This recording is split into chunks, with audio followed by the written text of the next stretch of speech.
Hello and welcome everybody to day number 2. It's kind of like day number 5 for us out here at the event, but we are at the JConcepts Class of Champions 2024 at Hoosier RC HobbyPlex.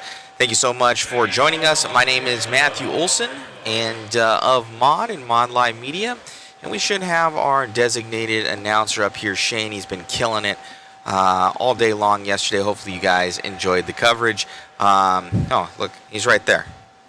So we have the cool little photos that we're doing for people right there. So it's pretty sweet. So a new little service there. We've been kind of giving them out, and if somebody wants a shot, we print it out for them there, though. So it's pretty sweet.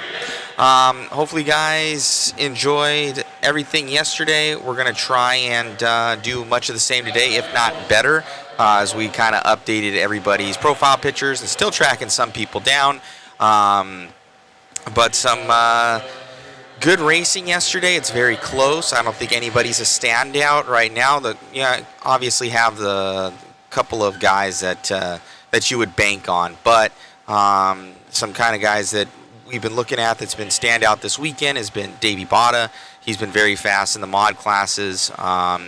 It's the general suspects, I think, in stock as well. I think Talon is showing a lot more consistency than he has in the past, kind of keeping his nerves about him. So he has that speed. So we're going to see that. Sammy Moran is getting used to those new Team Associated cars from One Up Racing. So it's looking good. Spencer Rivkin kind of getting that B7 in order. So it looks like Spencer and looks like they're getting their blowers out. Spencer and Davey are having the best time, I think, with the new B7. Kind of just getting the feeling of what the guys are saying. So the other ones are figuring out their own setup and what they like. But obviously those two are the fastest out on the track. So without further ado, it looks like these guys are, they're getting around there, and I don't have anything in front of me that I can see your guys' comments, but we are we're getting going today. So hopefully everything sounds okay. You can kind of hear the blowers probably over the microphone. They're getting the track blown off and walking into that next position. Such a nice facility out here. Special thanks to Angie and Eddie and the entire crew. These guys are awesome. And thank you to all of our sponsors as well. They're all on the back wall here. Once I leave, you'll be able to see them. And yeah, thank you so much. So we will talk to you guys soon. And I'll hop on down, because right in front of this is where we kind of need a beat to switch everything over. So I don't know where Shane is. He's pretty much excommunicado right now for some reason, but he will be back up here. Not excommunicado, but he's missing in action. So we'll talk to you guys soon. Thank you for tuning in. Oh man, I got some candy right here. Some candy. Thank you, Dante. All right, guys, I'm off, and we'll get to some racing. Thank you.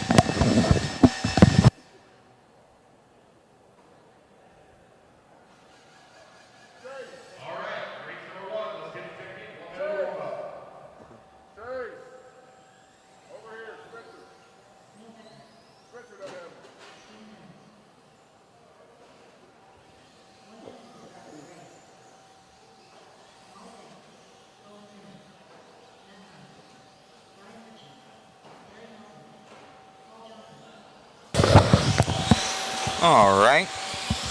Hello. 1 of 40 saying Shane is on South African time.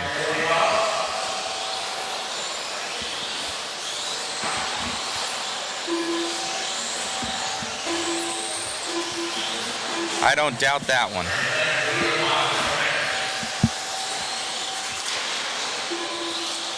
Hopefully you guys have been enjoying the coverage. Thank you so much for tuning in. It's a little early for everybody out there. Right now it's about 6 o'clock for me on my side of the world. But over here, it's 9 o'clock.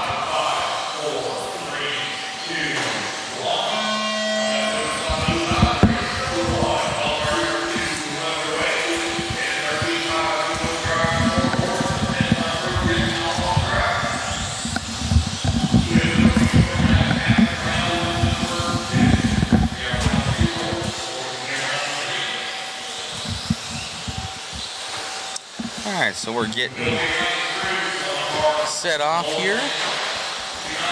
So as we follow this first pink and blue car by the track, you're going to be seeing who's going quick. See our timing system.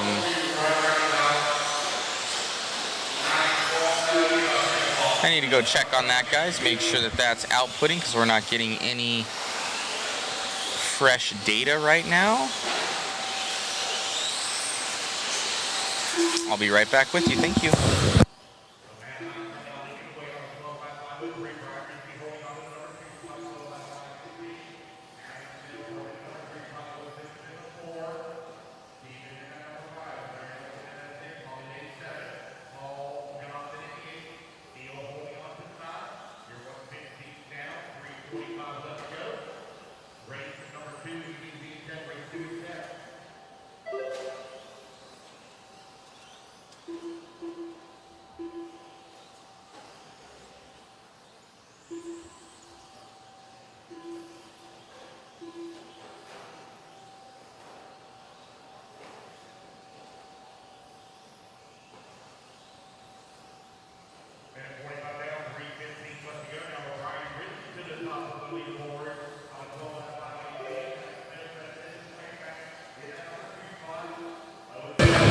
Alright, so we got that timing and scoring up.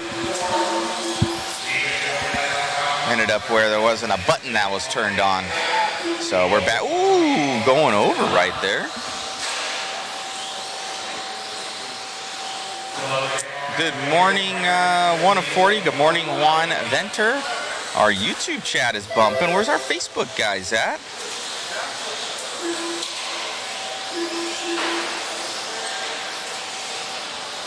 African time is a thing. If we say we will be there just now, it could be 10 minutes, it could be 3 hours. It's funny because Shane knows that he needs to be up here and announcing, but he's not here. Where are you, Shane? All right. And down that straightaway. Looks like the orange and white car are going to be our leader. Or it's like a pink and white, I should say. Blue in the back. Coming onto this double, single out, around the Protect pole. And now down the straightaway here.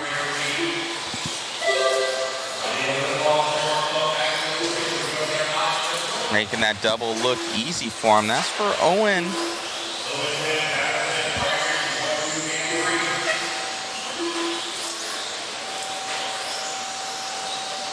Owen Simmons leading us out.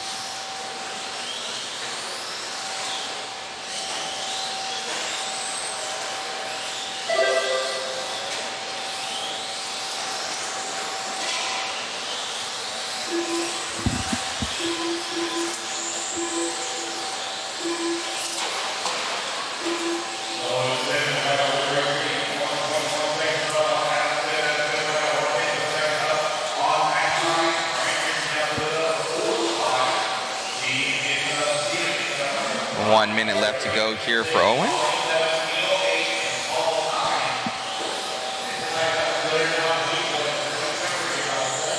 Got Adam in the 2, Matt here in the 3, but we're following around with Owen right now. He's got that Exalt hat on there. 40 seconds left to go.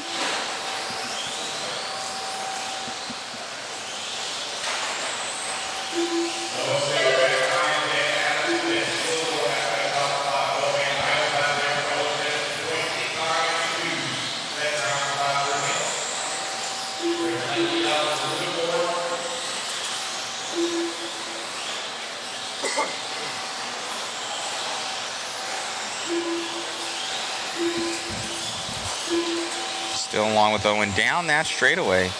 8 seconds left.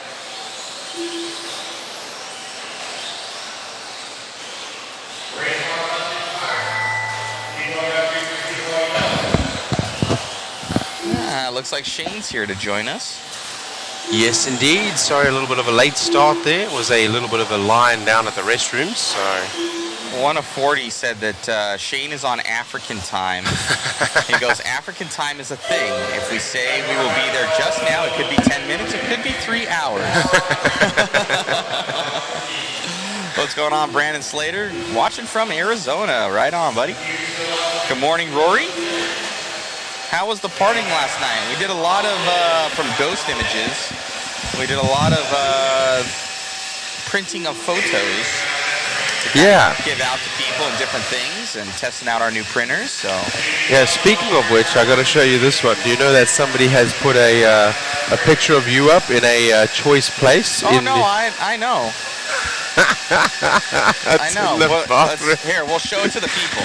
Oh, man, that's funny. Good. Yeah, have a look at this, guys. Have a look at this. So the Shu, our photographer, took a photo. I see that guy walking to the bathroom. Yeah, you can walk into the bathroom. Let me zoom in. So it's this picture right here. Yeah. Better yet, he had one and he stuck it to the urinal and then he took a photo and then he moved it. Oh, so man. Like, maybe that's a little bit too much. I was like, this guy. So we put it up. Well, I didn't put it up. Somebody put it up on the mirror. No, Shu put it up on the mirror. He moved it. Oh, man. Ooh. Lovely day here. I was like, you think you were slick? I'm like, I know where you were going. I saw him walk Peter on over to the bathroom. I'm like, this son of a gun. Had some tape with him. I'm like, I know what you're doing. I wasn't born yesterday. Yeah, I love it, man. You guys know how to share the fun. That's certainly something we all love about this hobby here. We're all here initially for the fun. It gets competitive, and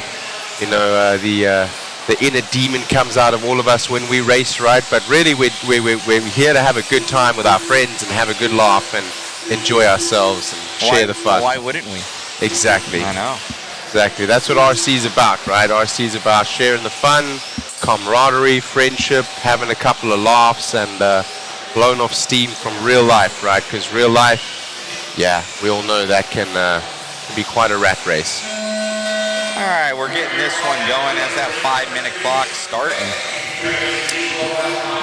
JFT Customs, good morning. Are you all logged in there? Yes, I'm having a look at the chats right now. I've got the feed up over here on the right-hand side from you guys. Thank you very much. Perfect. As we get ready here for qualifier number 2, heat number 2 of 40. There won't be 41 today. The 41st race was the mini B race. Do we have maybe a truncated video of just that mini B race from yesterday? Or do we have, I think you guys made a post about that, right? I think Shu got a post of the start of the mini B race. yes, I did see that in slow-mo. If you want to see the mini B race, you can go to our feed yesterday. Just go on to Mod Media on YouTube and go to the part 2. There we go. Yes. Part 2 right at the end. We had a mini B race where it was Joes and pros. So one average Joe raced for 5 minutes, and then a pro raced for 5 minutes for the same mini B, and their combined time was who took away that win. So let's have a look here as we go into 13.5 short course truck, brought to you by ProTech, a higher level of RC.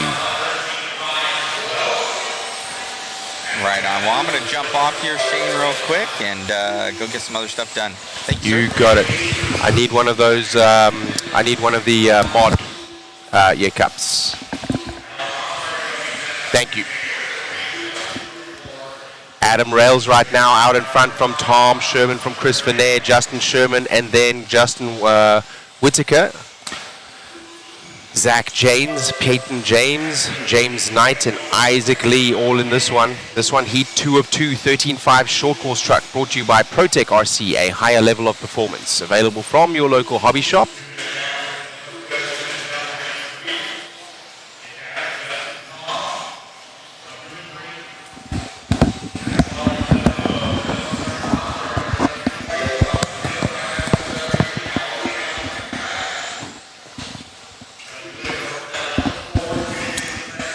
Ghost Images out there replying to our Mini B racing that we saw yesterday and saying that they're low-key hard to drive. I mean, they can be. I mean, essentially it's a box stock class that you throw out with spec tires, right? And the tires we were running yesterday were more set up for loose dirt than high traction, really. So They sure were a handful to drive, but if you watch the video, they get around the track exceptionally well. So for those of you that were watching yesterday wondering what is a good class to get started with, if your local hobby shop does run those, you know, they can go straight out on a 10 scale track. They were making that double in the back where the pros are tripling over the hobby wing triple. Let's follow the drive around. This is Justin Sherman, I believe, that we are following right now, with the white body and the green in the back with the white wheels. There he goes over the hobby wing triple and taking that line as a double single, and that is how the Mini Bs were able to do it yesterday. They were able to make it over all of the jumps as needed, just like the 10 scales do. We ran the brushless versions. It was a pretty fun race to watch. What a spectacle. Justin Sherman now to the front, taking that lead from Adam Rails just a minute ago. So we continue to follow Justin Sherman around. Justin Sherman there with that white body, green back and white wheels, putting down some good laps. We saw about a 24-second lap time was what the short course trucks were doing yesterday, and now they're down into the 23s. Dodging a little bit of traffic there as we go over the SXT bump, over the DRC roller, onto the ProTech tabletop and the Phantom downside. Here we go into the Proline S's and down the Exalt soapbox onto the hobby wing triple, and around the shoe into the team associated double and onto the start finish straight away, and that is a lap with our leader Justin Sherman. Clash of Champions here 2024 from Hoosier RC HobbyPlex, live from New Albany, Indiana, United States of America. Welcome to all the viewers. Thank you for joining us. Numbskull FPV was watching our race yesterday as I reply here to the chat a little bit. He was watching the Mini B race. Yes, it was carnage. It was very unfortunate, actually. There were two cars, I believe, that during the warm-up didn't do very well, and they actually broke, but none of them broke on that start.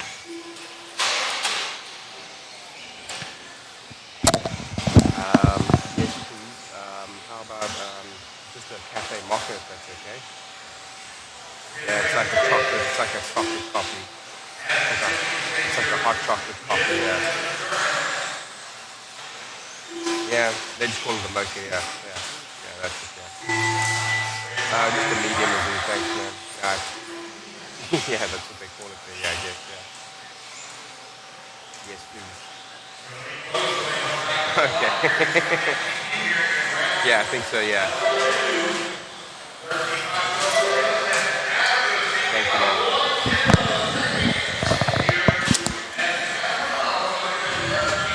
All right, as we wrap that one up there, the top 5 drivers still managing to keep from this particular heat for their top 5 spot. Of course, as we were discussing yesterday, excuse me, heat number 1 of 2, normally the slightly slower of the drivers, and heat number 2 of 2 would be the faster. And as we saw through the longer heats, for example, 5 heats of two-wheel drive buggy later on for the independents, you'll notice the slower drivers in heat 1, faster drivers in heat 2, and faster in 3, and faster in 4, and faster in 5. Normally the fastest come up last.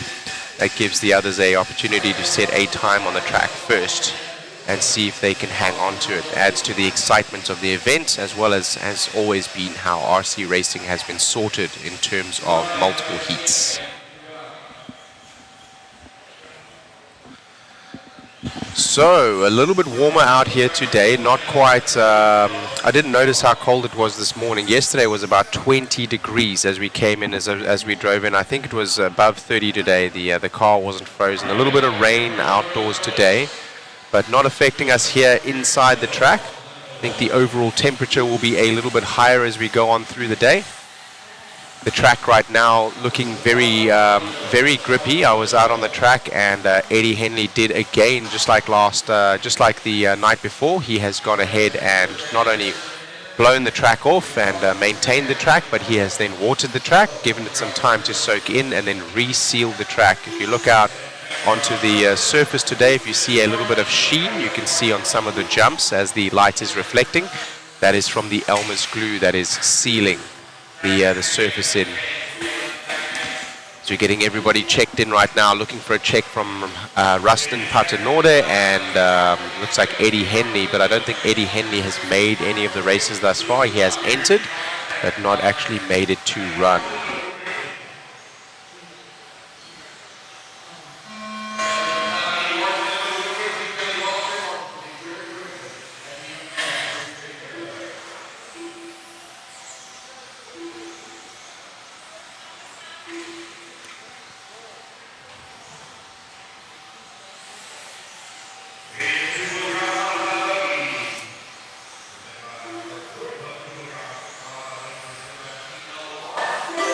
Ah, there we go. Perfect. Thank you.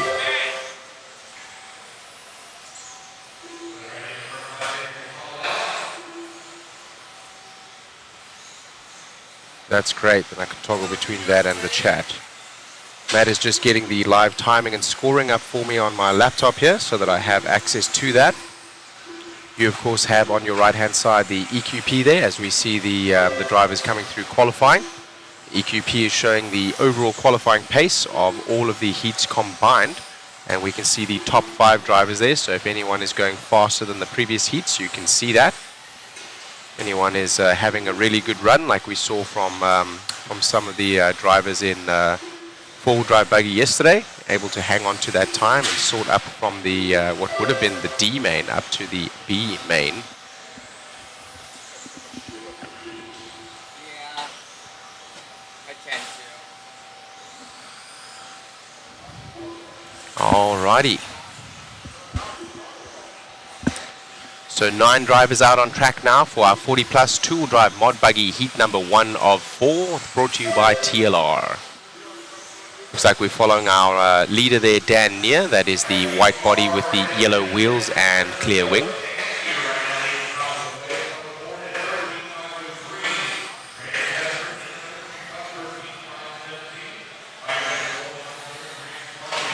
The car's looking a little bit more compliant than what they did yesterday. I'm not sure if the drivers have made setup changes or tire changes, but many of the drivers yesterday in some of these heats were struggling to keep the car on all fours.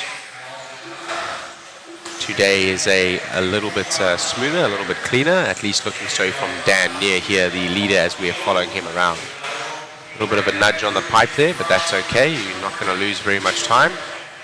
As somebody rolls out of the way on the straightaway there, that was quite a sound that car was making rolling down the straightaway as it hit the corrugated pipe. Keeping in mind here, for those of you that are watching, many of you know as we are RC racers ourselves, thank you for joining us. But for those of you that are new or tuning in for the first time or wondering what you're watching here, some of those drivers jumping out of the way because they know that's their leader coming with them. We are running FMAR qualifying today. FMAR qualifying refers to the overall pace that you're able to do for consistency through the 5-minute run, and the fastest and most consistent driver right now, Dan Neer, as you see the timing and scoring there, is doing 13 laps in 5 minutes and 7 seconds. There's only 5 minutes on the clock, so as you go across the line beyond 5 minutes, your clock will expire.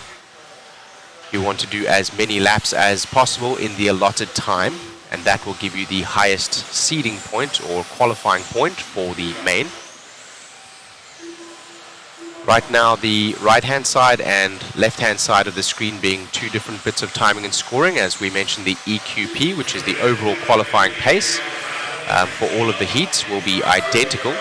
That is because the first heat of 4 here is, of course, the first fastest 5 drivers will be the fastest 5 drivers qualifying so far for this particular qualifier. As the qualifiers run, here we are running the second qualifier today. There will be 3 qualifiers overall. We will run qualifier 2 today as well as qualifier 3, and we will do some of the lower mains. We will run, I believe, all of the up to the C mains. We will complete all of the C mains, so it will be a very long day today. 9:20 a.m. here, Eastern Standard Time at Hoosier RC HobbyPlex in New Albany, Indiana, United States of America. Thank you for joining us here on the broadcast from Mod Live Media, brought to you by JConcepts, and live timing brought to you by RC Garage. Let's take a moment to thank our sponsors. Our sponsors: Team Associated, ProTech, SXT, DRC, TDK, Exalt, TLR, Phantom Racing, Hobbywing, Motif, One Up Racing, DVR, R1 Works, Vision Racing, Factory Tracks Racing, K&K Hobbies, Mod Live Media, Boom Graphics, and ProLine. We have 9 seconds left on the clock here, so as you see there, Mr. Dan Neer is going to sneak by for another lap. That is how you end up with a longer than 5-minute run time on your lap pace. We will look at his lap pace, will be 13 laps in about 5 minutes and 11 seconds, so he is expected to cross the start-finish stripe here at about 11 seconds on the clock, so he's going to be a little bit slower according to what we see right now. Looks like it's going to come out to be a 13.5.14. see as that comes up on the screen. These guys getting down now into the 22s. Yesterday doing average of 24 second lap times mostly. Also the same as what we saw with the short course truck, and starting to dip into the 23s, but Dan Neer able to get into the 22s. Excuse me. That one is going to be Dan Neer from Brandon Hester and Jason Grimes. That was one of the gentlemen there in the yellow shirt with a cobra that's standing closest to the camera. That is Jason Pizzafero. He was in the chat and will join us later in the chat again. So to put a name to a face, that's one of the gentlemen here at our local track that is also on the feed that has been joining us and watching us and chatting with us also. The live timing that we use, Juan. All the overlays are going to be done by RCGT.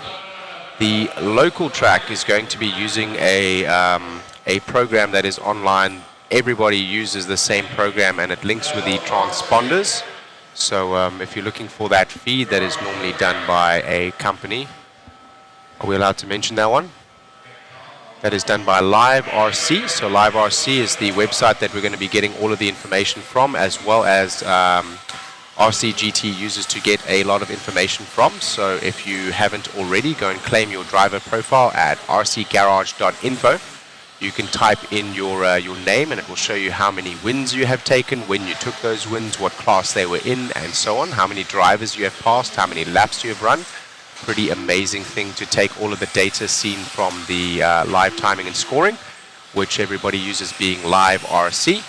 And that integrates with the MyLaps system, which is the transponder system, which is being used by all of the cars here. And that is how we are able to accurately capture their lap times, as well as the number of laps that they're running, as well as their overall pace.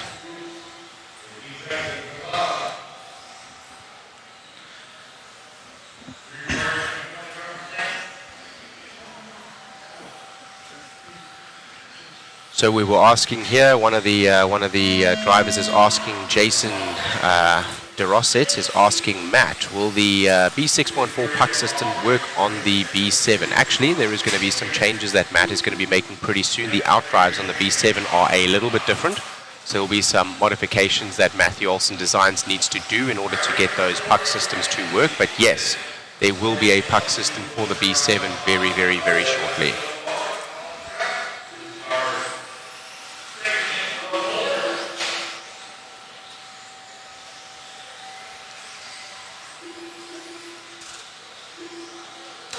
If the ball diff is going to be of the same internal left to right distance, then of course the puck system is going to be a drop-in. But I think with the gear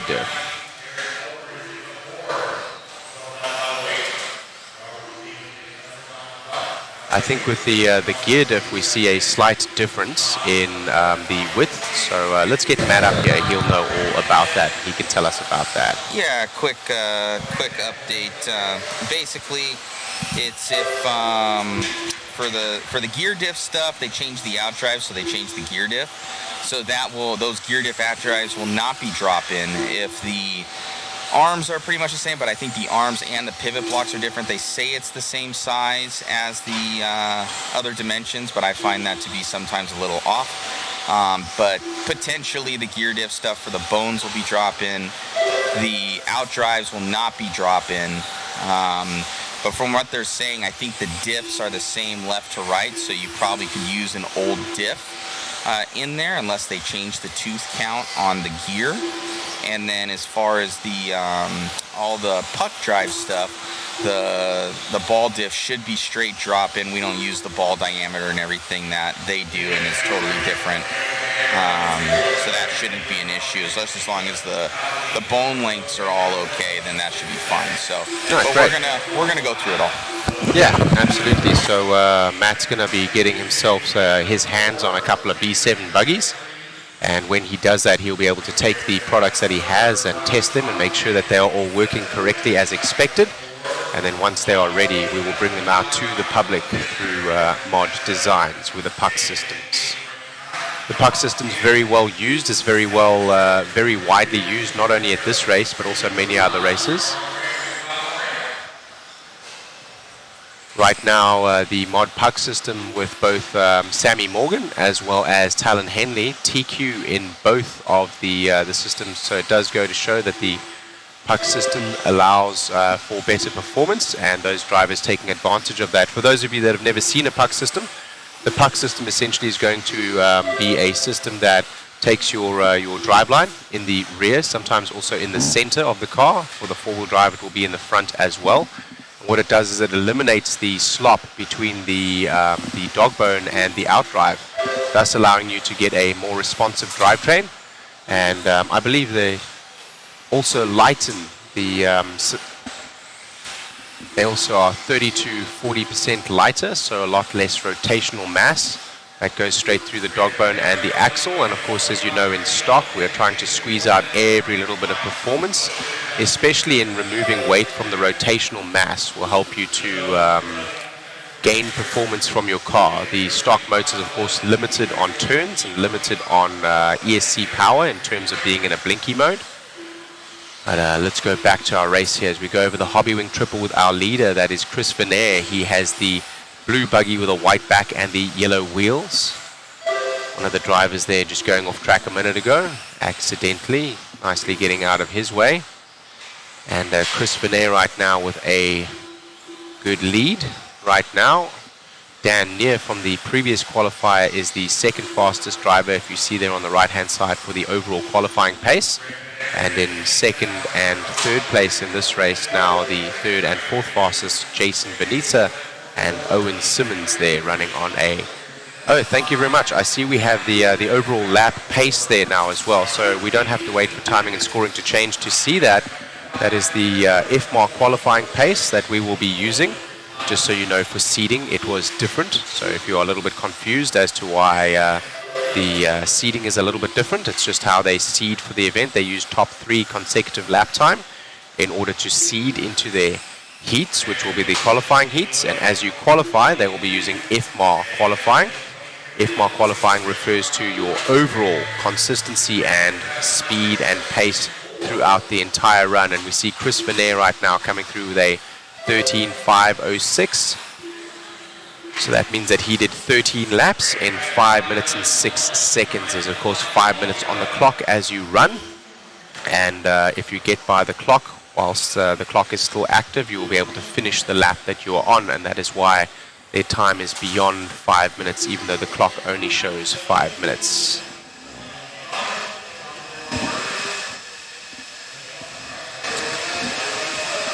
X-Tech 101, yes, thank you very much. We just discussed the benefits of the puck system there. So the manufacturers focus on durability, and they focus on engineering when they release and design their vehicles. And their vehicles are designed to be both mod as well as stock cars. The stock cars, being that they have a different drivetrain and being that the motor turn limits are limited, they are able to use things like the puck systems. The mod drivers don't use puck systems because the puck systems are designed for the stock class specifically to help reduce rotational max as well as increase the responsiveness from the drivetrain, thus increasing the driver's ability to accelerate harder and brake later and harder as well. And every little bit of performance counts. In mod, we have plenty of performance to spare, and even many of the drivers are turning down their ESCs in terms of power, or even the EXP, the exponential setting that they use to drive their throttle curve, and they will actually turn the throttle down to 85, 75% sometimes in order to reduce the power and make it more manageable. They do that so that they're able to take advantage of the lower turn limit of the motor, which allows for a higher RPM and thus more performance. But at the same time, a very high performance motor can be unruly and difficult to drive, so they end up turning it down to make the car more stable as well. Not so in stock. In stock, we are trying to squeeze out every last bit of performance, and every 1%, 0.1% of performance that you're able to take out of your rival, giving you advantage over terms of performance and lap time, will hopefully and essentially in theory lead to your winning the race. As we get ready here for 40 plus two-wheel drive mod buggy heat number 3 of 4, we are going live. This one brought to you by TLR. Hello and welcome from New Albany, Indiana. I am Shane Mouton here from A-Main Hobbies, representing A-Main Distributing and ProTech here at Hoosier RC HobbyPlex in New Albany, Indiana at the Clash of Champions 2024 race. Thank you for joining us on the live feed. If you're enjoying the feed, please like that, please mash that like button. And if you are disliking the feed, please hit dislike twice. Just a little joke we like to make there. Of course, nobody disliking the feed, everyone enjoying themselves. Thank you very much for joining us. And a nice cold morning again, not as cold as yesterday here at Hoosier RC HobbyPlex. But as I read the information on the pole there, which is the thermostat for the facility, sitting at a cool 70 degrees inside here. Humidity is high, as we would expect, not only from the track, but also with a number of people being indoor of a sealed facility. And that is going to keep our track conditions exceptional today. Eddie Henley was out here again yesterday repairing and resealing the track. So the surface right now is back up to the same consistent grip level that we expected yesterday. And also the entire track has been sealed. You'll see all the way out to the corners the sheen. So with that being said, especially our lower main drivers like these ones here, or the earlier drivers that don't get a chance to run on a track that is already rubbered in and a line is forming like we saw at the end of yesterday, they will all have consistent grip all over the track, allowing them to put down the best lap times possible. Right now we're following Adam Rowley as he goes around the back there. That is the white buggy with the yellow and red, actually yellow and orange with the white wheels as he comes across the line. Let's follow him for a lap as he goes over the JConcepts kicker into the SXT double, over the DRC roller, into the U-bend, up onto the ProTech tabletop and down the Phantom downside with Proline S's and the Exalt soapbox, over the Hobbywing double. We jump there over the factory tracks hump also as we go through the shoe and onto the start finish straight away with the team associated double. We drop back now to Romain Gastelum. Romain and Aaron right now battling very closely. If you keep an eye on that lap pace on the left-hand side there, they're both on a 13 lap pace. Right now on the right-hand side you can see it more clearly where you can see the IFMAR qualifying speed. That 13 lap pace, you want as many laps. That number in the front is important. You want as many laps as possible. And then you want that number on the right-hand side of that lap counter to be lower than your rival. So for example, Romain and Aaron right now both on a 13 lap pace, but Aaron is able to finish his 13 laps in 5 minutes and 2 seconds, whereas Romain is expected to finish his 13 laps in 5 minutes and 4 seconds, thus 2 seconds separate them. So that will go to explain how those drivers are on different parts of the track, and if Romain is able to make up 2 seconds in terms of timing over Aaron, he will be able to overtake him despite the fact they are not physically on the same part of track. Aaron Rowley still out front right now. Aaron Rowley and Romain swapping hot laps there just a second ago. 23.0 was the fastest from Romain, and now Aaron starting to stretch with that lead with a 22.5. His last one around was a 23.3. So a little bit of a gap in performance there. The consistency as we see here with the heats will start increasing as we get to the faster drivers. This is heat 3 of 4, two-wheel drive mod buggy. So mod drivers, mod refers to the rule set that is running here on this particular class, and that allows you to run a open ESC as well as open motor. And what that means is you are not limited to a number of turns on your motor like you are in stock class, which is either limited to 21.5 turn or 17.5 turn. These are allowed to run what they wish, and generally they will choose anything around about a 5.5 turn motor. The lower the turn motor, the higher the performance. The motors will be slightly lower in terms of the amount of torque that they provide, but the RPM that they're able to provide will be substantially higher. Excuse me. The electronic speed control, or ESC as we refer to it, will then also have an open setting, and that open setting will allow you to add many additional tuning options, which include timing, they include turbo, they include your slew rate. These are going to increase the performance that the ESC is able to give the motor, thus making up for a little bit of the torque deficit that the lower turn motors may have, and covering that, and also giving them more RPM, thus making those motors faster than the stock class. More difficult to drive, of course, with more power, and also the settings are another step, another layer that you have to go through.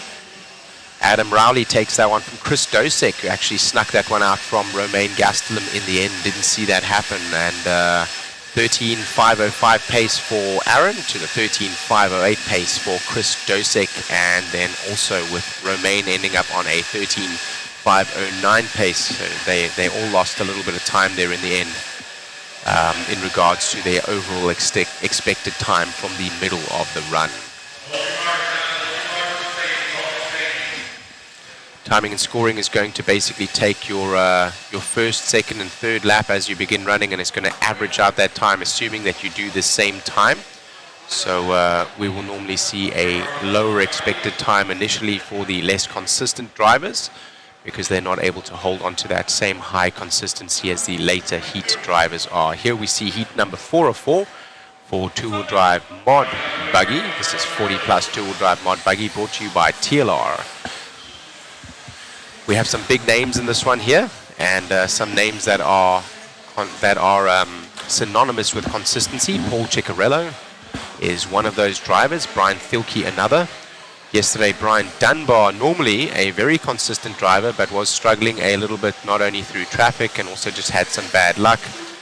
One of the failures that he had his car not be able to start one of the races. We were wondering about that, so I had a chat with him yesterday. He said that he had a motor, unfortunately, that had something internally not quite right with it. We're not sure what was happening there, but that caused his system to short circuit, and he was not able to make the start of the race. So if you're wondering why Dunbar was not able to make the start of that race, Brian Dunbar for Yokomo.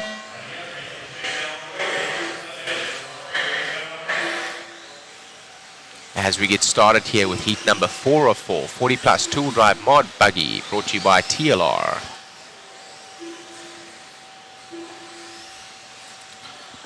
Very good, thank you. Yes, the spam bots have arrived. Let's ban that guy right now. You are banned. Goodbye. He is gone. Mr. Eric Cheney, thank you very much for tuning in. Eric Cheney over from Hayden Radio Control Raceway over in, let's have a look over here. Let's get their information up.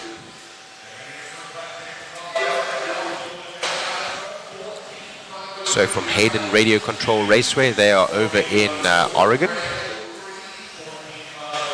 Idaho. So you guys can check them out there at Idaho, another world-class facility, and some great races will be going on there. So if you are on the West Coast, check out HRCR. They have a Facebook page, and you can join them down at 15223 North Government Way. That is where they have their racing facility. Beautiful outdoor facility, as well as a carpet track as well. So they have 8 scale and 10 scale. Regardless of the scale that you wish to run, they have you covered. So go and check them out down there. Hello, Eric. Right now, Brent Thielke, the team associated team manager, running one of those B7s out front right now. We're following him. Excuse me.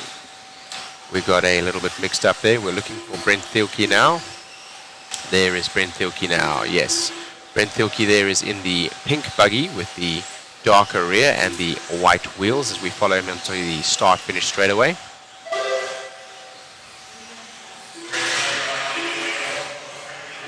Right now, as you can see on the right-hand side there, Thielke, Rails, Dunbar, Nicholas, and Ciccarello all in this heat and all running faster than the previous heats. So they're able to do a 14-lap pace in the same time that we just saw the previous heat do 13 laps. So if you see they're doing 14 laps in 5 minutes and 5 seconds. I expect these drivers, especially the top 3 or 4 drivers, as we see them right now, having a little bit of a tumble, some of them, but Brent Thielke is able to avoid that. So these drivers are going to be able to probably finish their runs closer to the time that we see right now, as we're about 2 minutes 20 down, about halfway in this run. We saw a little bit of time bleed out from the previous expected lap time, which they were expected to finish in 13.502, and they finished around about a 13.506. Here, Brent Thielke is expected to do a 14.505. Let's see how close he can keep that in terms of consistency and ending his run the same as what he started it.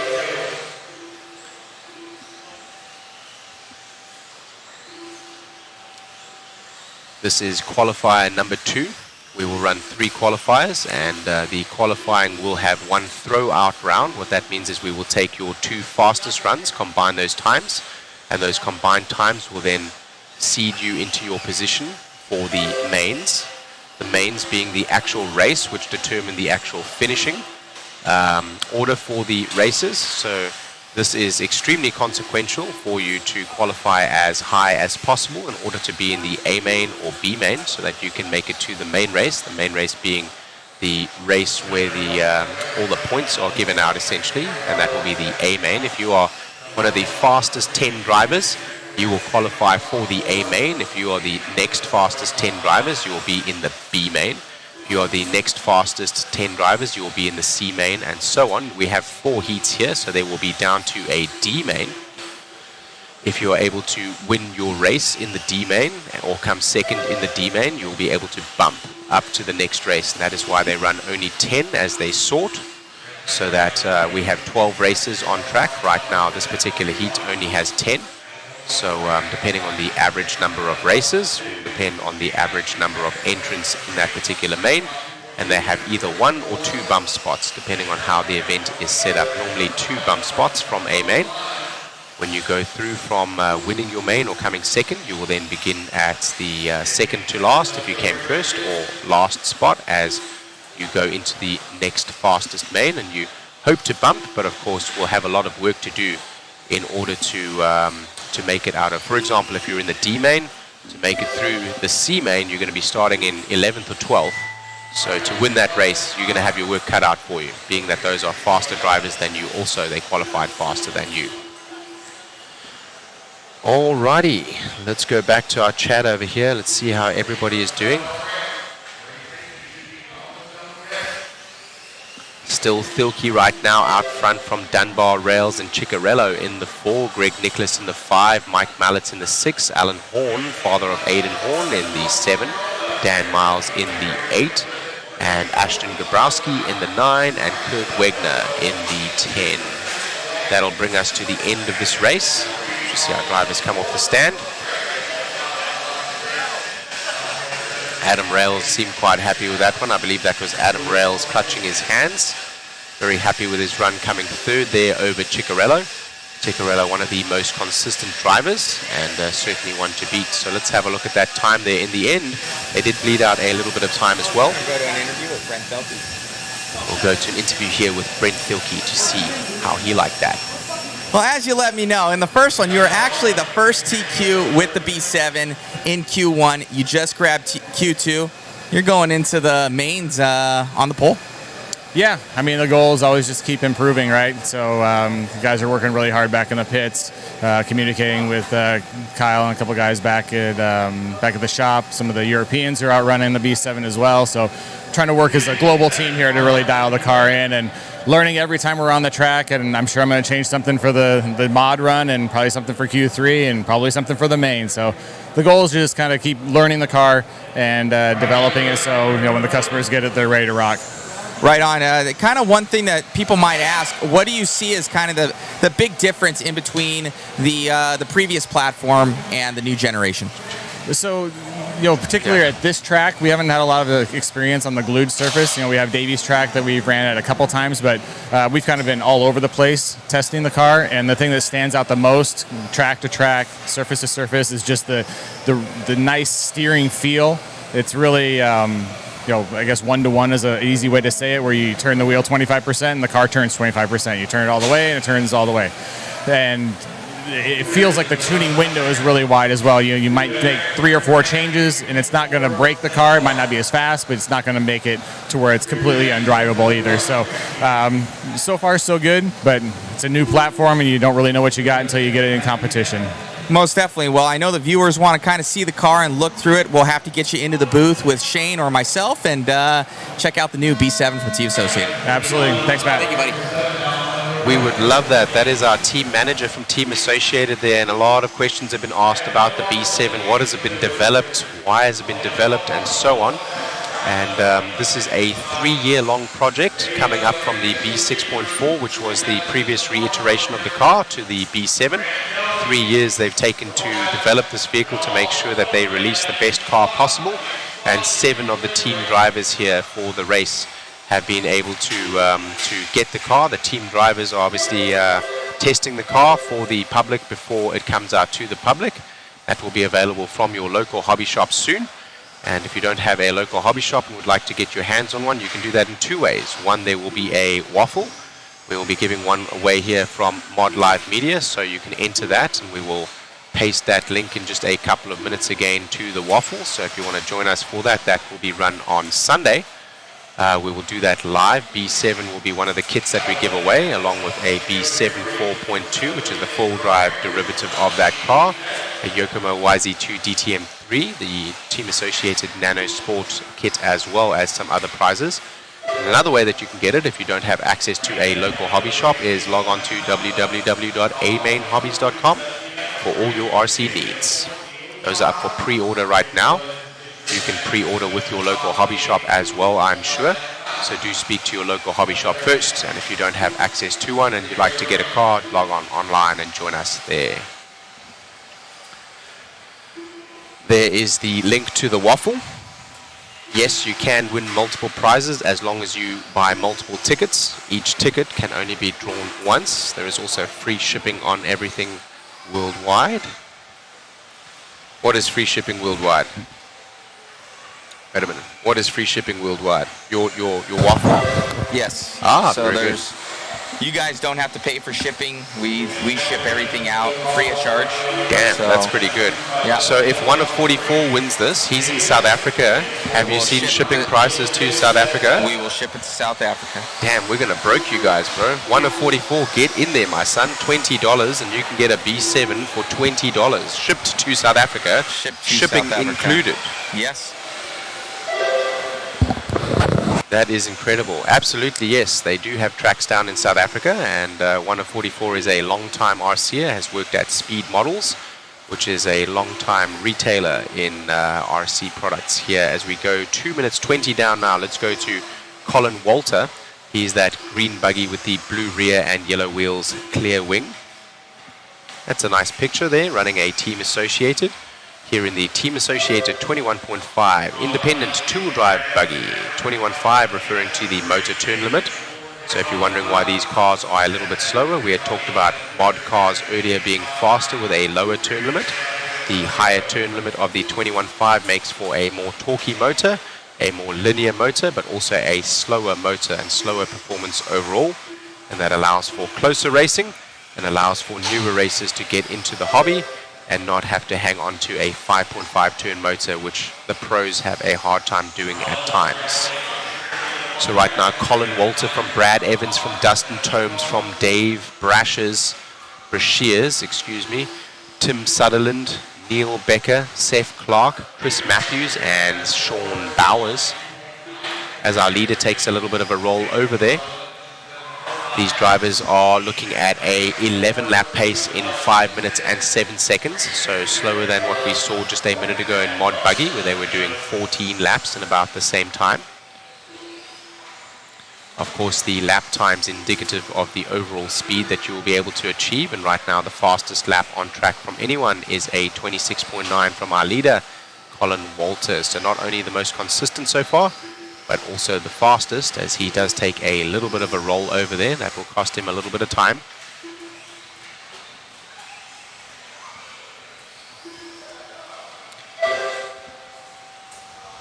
So the B7 is definitely looking a nice update to the team-associated two-wheel drive platform, says Isaiah here in our chat, and absolutely yes. I've had a close look at the car in terms of the actual design and engineering. There are a lot of fundamental changes. The car is 1 millimeter thicker in terms of the chassis. It's actually thicker, so that is going to lend itself to a higher traction front end. It's going to allow you to have a stiffer front end as well. Those bulkheads have also been designed and have been made stronger up in the front. They have a new front caster block, a new steering block. They have a new rear block. I'm not sure if the A-arms are new. I know the differentials have been redesigned for different reasons. They've also changed the pivot points as we see trends happen through RC. Previously, we were going wider on the pivot blocks, especially like we've seen in 8 scale over the last maybe 5 or 6 years. The cars got wider in the pivot blocks with shorter A-arms. And now the trend for the drivers, looking for the feel from the car, the pivot blocks have got smaller and the A-arms longer again. So we've seen the same on the B7 here. Brent had a very good comparison, or should I say not comparison, but analysis of the car in terms of what it is able to give you. And he said the steering is much more one-to-one.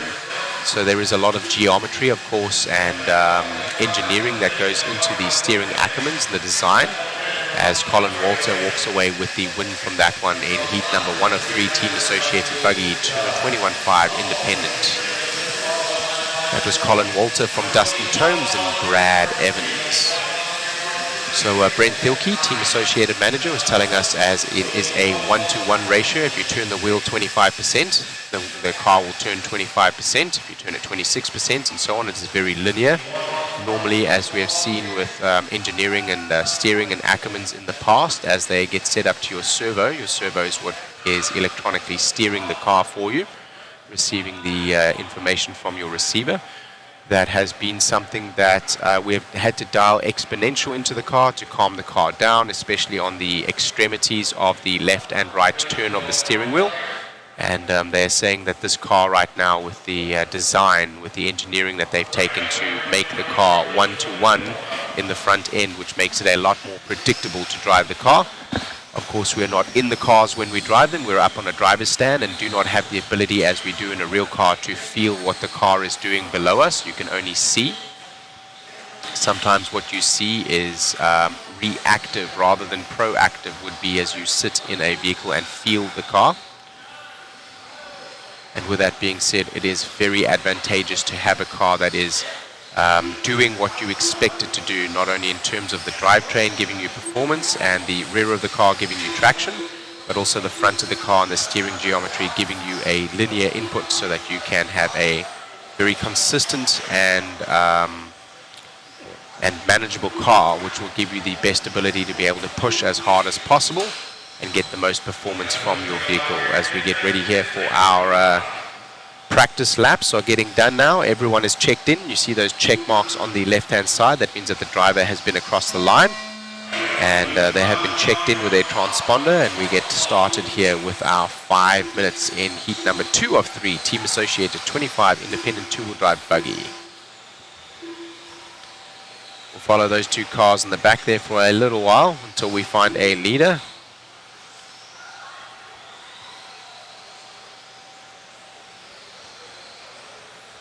Couple of laps will need to come in first before we establish a pace. Brian Ritchie right now our lead car, and they will start sorting as they go in terms of timing, go faster or slower than Brian. So we're still following Brian, which is great because he has turned out to be our leader, not only first across the stripe but also fastest at the moment. He is that purple buggy with the white rear and the white wheels. And a photograph up there of Mr. Brian Ritchie.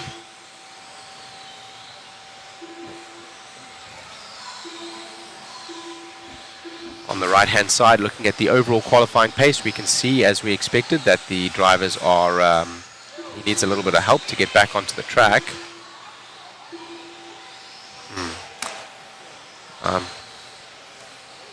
I'm not sure if that was a long enough wait. He did lose time there. He did lose a position. So as he left the part of the track there, really what should have happened was that a marshal should have taken him and put him back on the part of the track that he was. He ended up not doing this back part of the track as he accidentally went across the pipe, but the marshals were not helping him. They did not see that he was on the wrong part of the track, so he continued. Our race director, Lance McDonald, did call it out and asked him to give a position back, and when he gave the position back, he will lose some time, of course, thus putting him where he should have been. You should be impeded should you crash. For example, like that gentleman in the back being marshaled. You will lose time when you crash, so you cannot just crash in inverted commas and skip part of the track. You have to run all of the track. Right now that puts Brian Ritchie in our 4 spot, as we might look for our new leader here in just a second. Unlucky there for Brian Ritchie, collecting one of the marshals that was helping another one of the cars out on track. He just clipped their foot.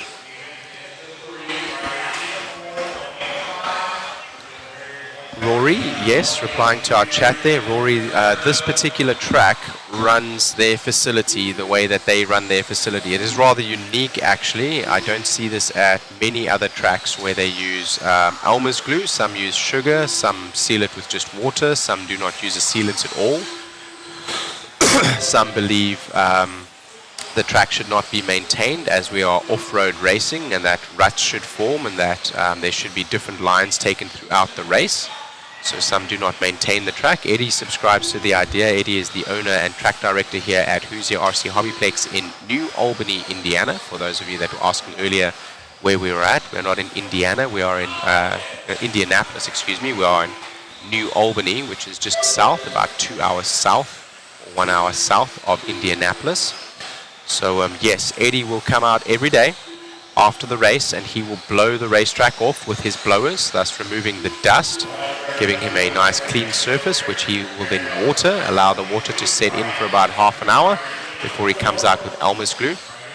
He does that for 2 reasons.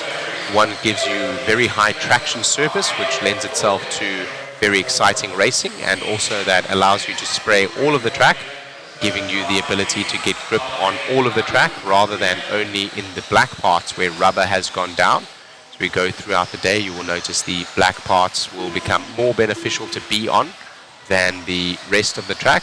But right now, the outside of the track, you can still see that sheen, the light reflecting off it, the Elmer's glue sealing it and giving it that reflectant. Billy Perry now, our leader, as he goes over the JConcepts roller into the SXT, kicker into the DRC double, ProTech upside, Phantom downside into the Proline S's. Takes a little bit of a roll over there. One of the other racers trying to retake a position. I believe that's Derek Eldridge. So they're actually battling for position, and doing the right thing is Derek Eldridge. As he caused the crash with the driver ahead, he waited to allow that driver to retake their position, as is only fair to do. A lot of driving etiquette and gentlemen's agreements, essentially, as we see here with FMAR qualifying. This gentleman is probably going to step out of the way of the white buggy in just a second. Should he know that that is the leader on his tail, he will do so. And he does. Billy Perry there in the yellow buggy with the white rear and white wheels is about to cross the line, and he has 1 more lap, I believe, before he is done.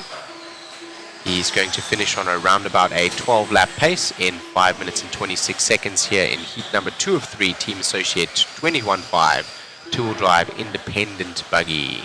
Independent being the class that the drivers run that do not have any sponsors, and is also the entry-level class, sometimes called sportsman at some tracks. Expert then is going to be the next highest class. Expert is if you have the skill level to step up, or if you have a sponsor, you must run in expert or in mod.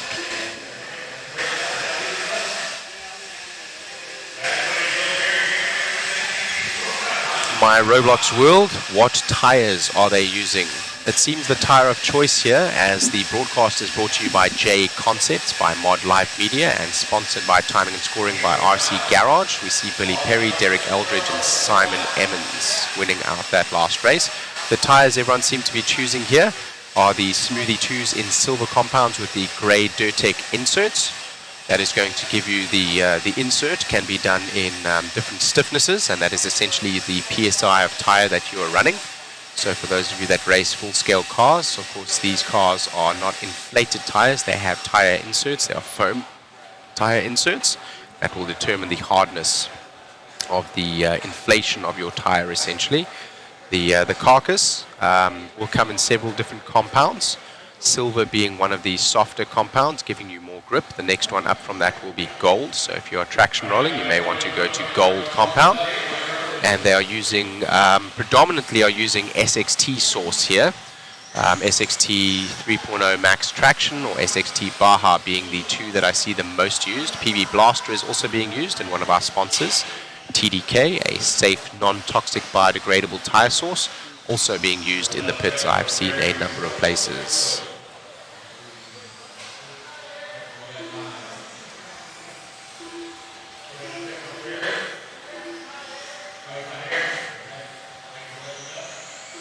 Yes, so somebody was saying here, Trucker K was saying probably clay compound, whatever brand they choose. So in this particular track, it's not only a clay compound, but also a slick. This is an extremely high traction track. So if you are running any kind of ghost pins or anything like that, some of the manufacturers do have what we call ghost pins. They look like barcode tires. And they will actually sand those down until they are slick and then source them and then run them so that they can get a slick tire. If your manufacturer has a slick available, like JConcepts has the Smoothie 2, you will simply choose a slick. They will still sand them down and they will still source them in order to get as much grip from the tires as possible. I believe we're following Fat Ninja around now, Mr. Doug Powell. Let's have a look. No, that is Brian Hoskins. Brian Hoskins, the first across the line. And as we sort, he also happens to be the fastest right now in the 2 spot. Jason Kessinger was in our chat yesterday and the day before. Thank you for joining us not only in the chat, but also here at the racetrack. Heat number 3 of 3 here for Team Associated 21.5 Independent 2-wheel drive buggy. As you can see right out of the gate, our first 5 drivers here in our heat are our first 5 drivers right now in the EQP as well. Just to reiterate, our later heats generally have the faster drivers.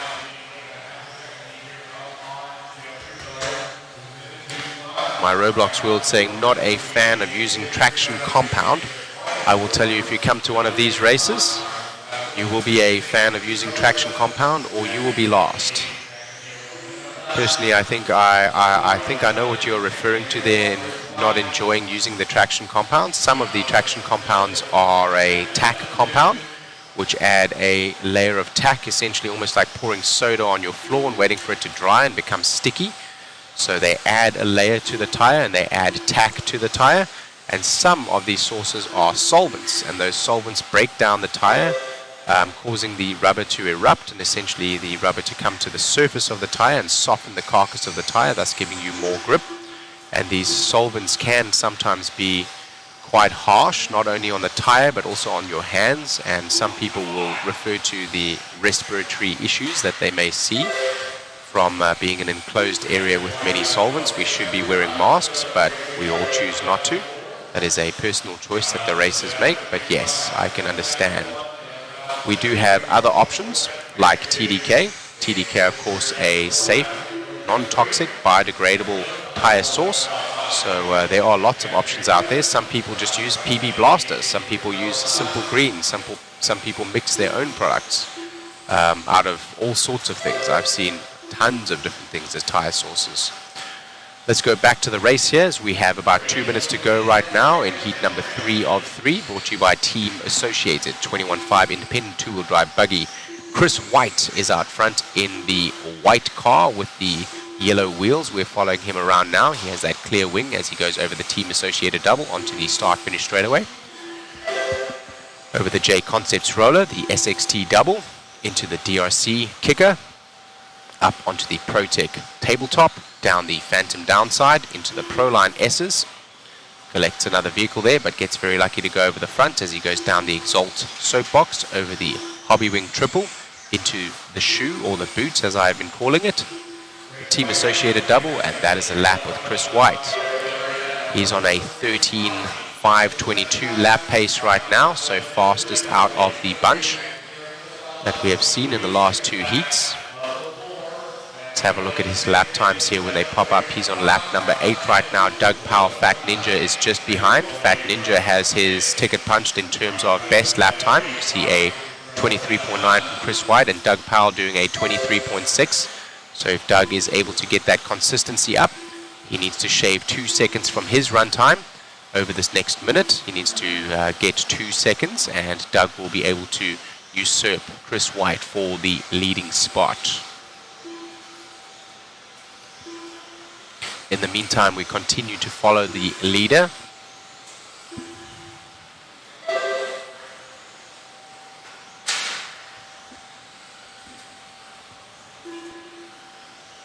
Trucker K has used the TDK tire source that I'm referring to here. TDK, of course, one of our sponsors. And he seems to like the source. He says it is very clean. Just to let you know, also the traction compound is not only used to soften the tire, but also to clean the tires. So as you come off the track here, you'll pick up a fair amount of clay. The track will essentially take a fair amount of rubber from your tire and vice versa. And you actually will use the source initially to come off the track and clean your tires. You'll wipe them off, and then you'll source them again if you're looking for more traction. Although when sourcing the tires, I see most drivers, as I do on a high traction surface, only source the inside half of their front tire, and all of the rear tire. Of course, we want as much traction in terms of acceleration and cornering as possible. But in order not to traction roll, if you are sourcing the outside of the front of your tire, it will grip too much, not give you any kind of give or slide, and you may end up traction rolling and losing time instead of gaining performance. That is a race, and Chris White does manage to hold Doug Powell off from Jeffrey Miller, Jackson Neer, Matthew Blake, Jason Kessinger, Brian Hoskins, and Kason Cottrell, Brian McGlasson, and Barry Sobel.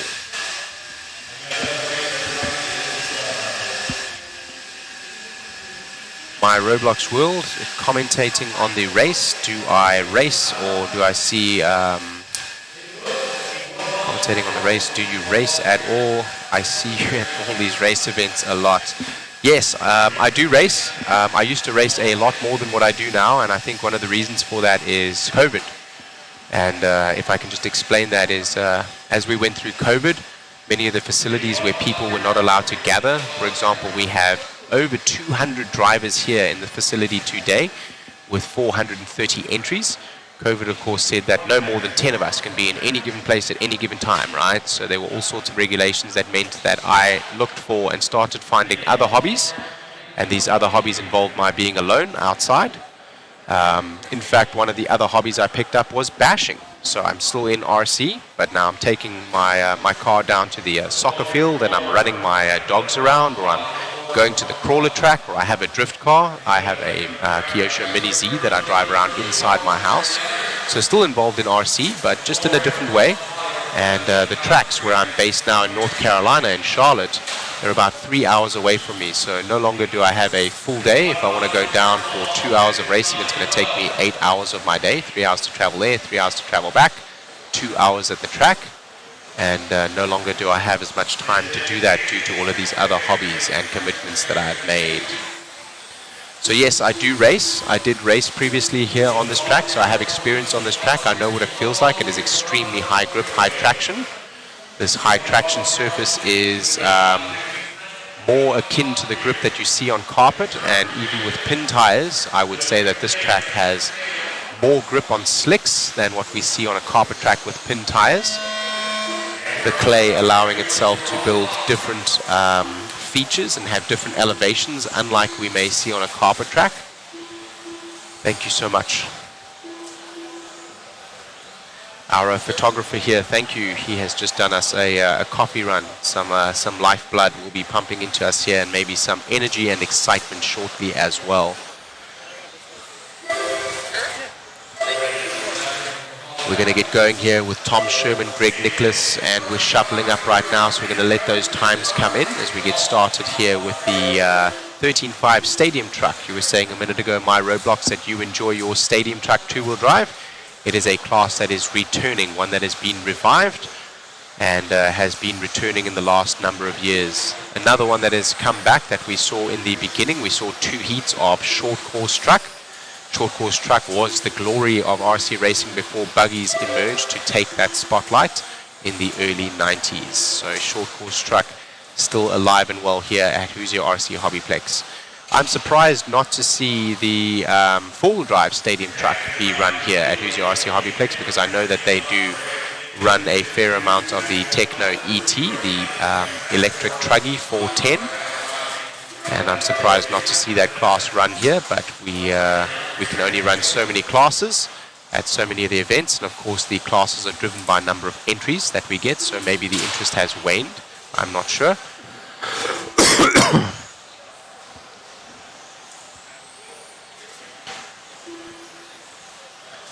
So we'll take a quick little break after this one, I will, to have a comfort break. So I will continue to commentate for the next 3.5 minutes, and then I will take a quick little break to go to the restroom. So if at the beginning of the next heat I'm not here, not commentating, I will be back very shortly.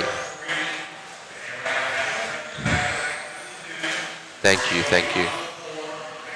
Mr. Eric Cheney, it is Shane from A-Main. Yes, indeed. Shane from A-Main here on the microphone with you today from the Clash of Champions 2024 at Hoosier RC HobbyPlex in New Albany, Indiana. We are following around right now Greg Nicholas. Greg Nicholas in that white and silver front of his car with a blue rear and white wheels as he goes over the DRC roller. DRC, Donovan Racing Concepts, or Donovan RC. That is going to be a custom lead manufacturer, and he also makes heat shrinks and all sorts of lovely things for you to customize your vehicle with. Check out his website. You should be able to Google DRC and it should come up for you. If you're not finding it, then give us a shout. I'll try to share the link. Zach Donovan, the owner of that company, makes some exceptional products. Check him out online. Available at Hoosier RC HobbyPlex as well. If this is your local hobby shop, go and have a look on the left-hand side wall. All of his products are up there.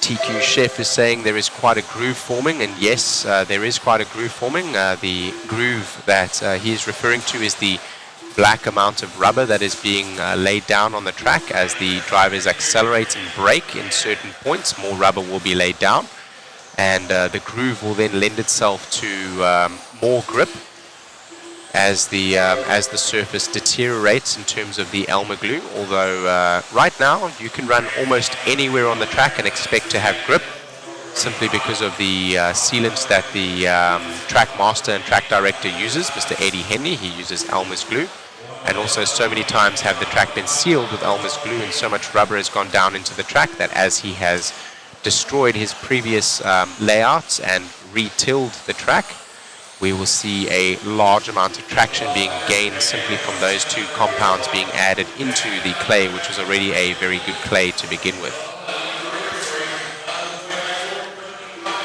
So we're going to find now Daxton Hoskins. He is there in the white buggy with the pink rear and the white wheels as he comes over the team associated triple. Actually back to Greg Nicholas now. Greg Nicholas, our leader. Now Chris Venair, and swapping back to Daxton Hodgkins. So let's have a look at that time. These gentlemen over here all running very close and swapping the lead. If you see, they're all on a 13-lap pace, 5:08.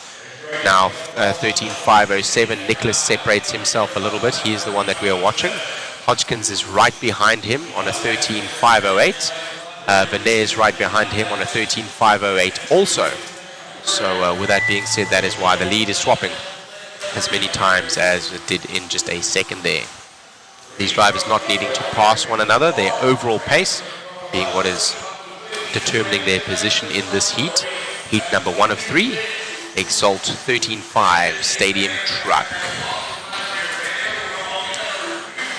Good morning from San Antonio from Mr. Ethan Martinez. Good morning, Eric.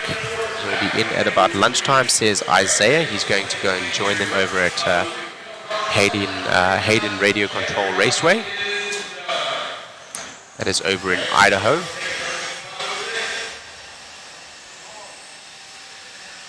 Isaiah Farrow, you are listening to Shane Mouton of A-Main Hobbies. I'm very honored to be here with you today with Mod Live Media, with our broadcast brought to us by JConcepts and live timing brought to you by RCGT. Good morning, Mr. Wesley Napier, and thank you very much for tuning in again.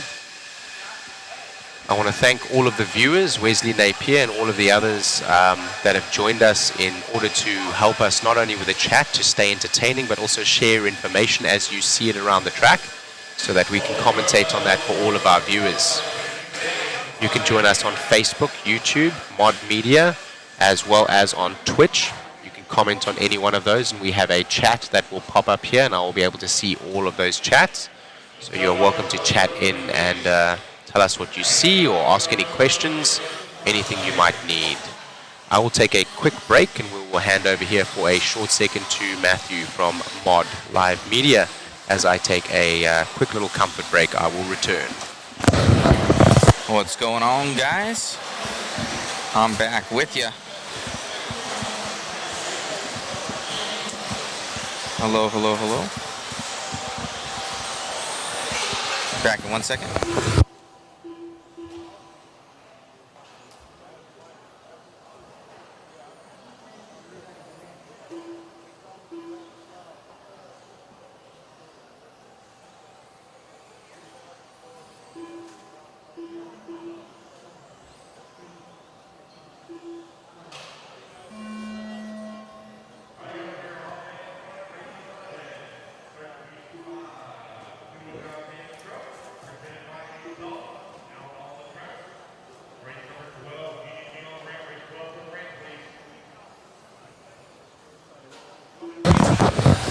All right, we're starting this one up. Currently, Greg Nicholas, 13506.4. Morning, Wesley. What's happening?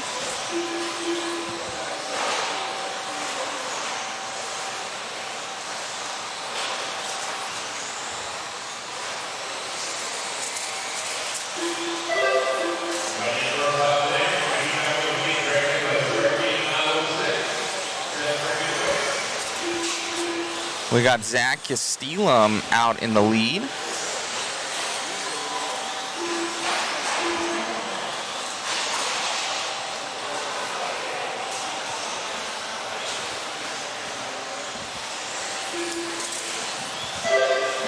No, I'm sorry, Scott Walter in the lead, my bad.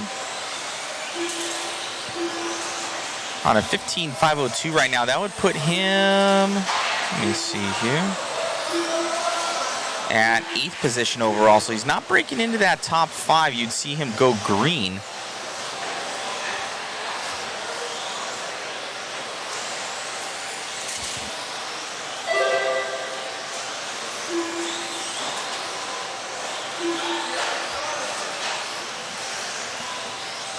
On that right-hand side.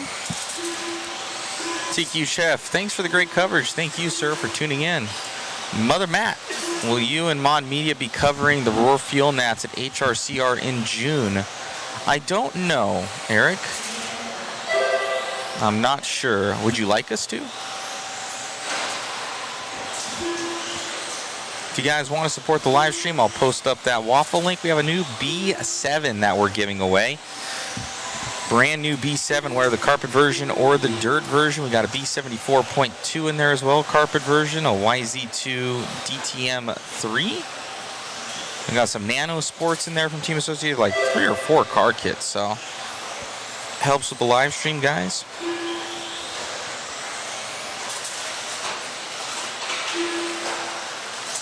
Isaiah Furrow, or gas truck nats there in July. Matt knows he wants to. I don't know. I haven't talked to Eider yet about the gas truck, and I think it's might be up to Roar in June. With 2 minutes left to go.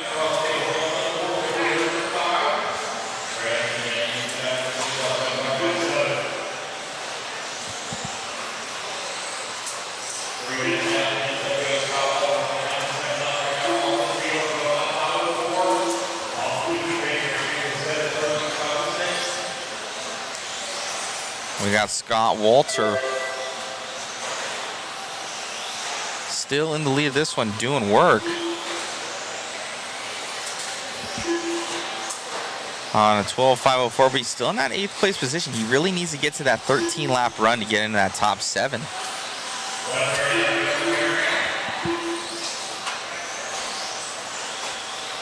Sean O'Hare, I did see you got 5 tickets. Thank you, sir. What do you need to do to win the kits? You just have to buy 1 ticket. Post up that link for you. Brand new B7 up for grabs.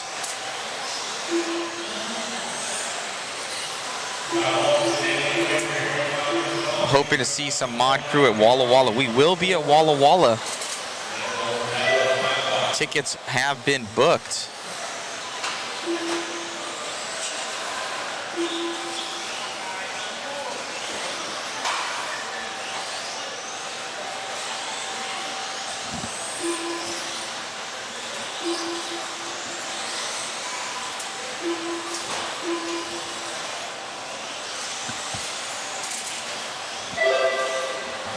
As we follow along here with Scott in the lead of this one, that white, I think it's like a pinkish red and gray in the back, white wheels up and over that double.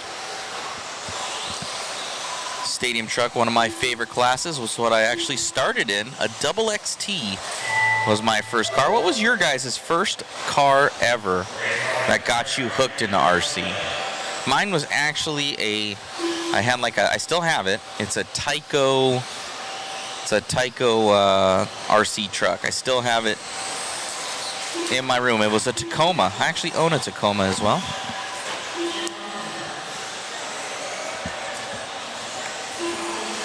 So Scott gonna grab that one, 12.506 flat for him.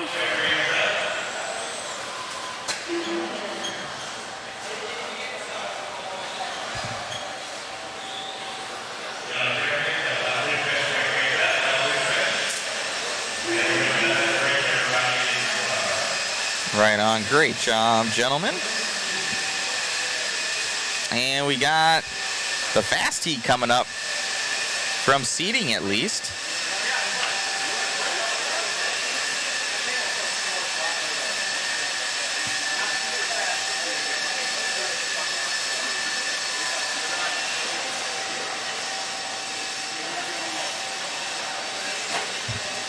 All right, we got Team Camel saying waffle time. Team Camel, he's always good for like 5 tickets. I think he just likes seeing his name up there on the spinner. And he wins too. He's won a couple goodies. He's from out in Vegas, I believe. The Team Camel. No. Is it Utah? I think Team Camel's Utah. They just got a track out there. Can post that up, Team Camel, of what track it is. They just started it.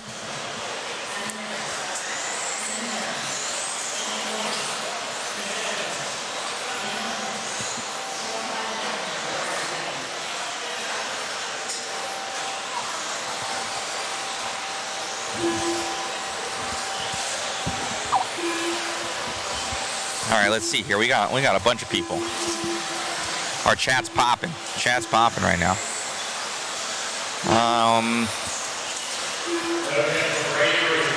Ben Humphrey, are you guys going to be at trackside? I don't know, Ben. If we are, it won't be for shooting the event live like we are now. I do believe that Live RC is slated to do it. If we end up coming out to race, possibly. Could be. All of our tickets have already been booked, actually. So last minute changes though, and is what it is.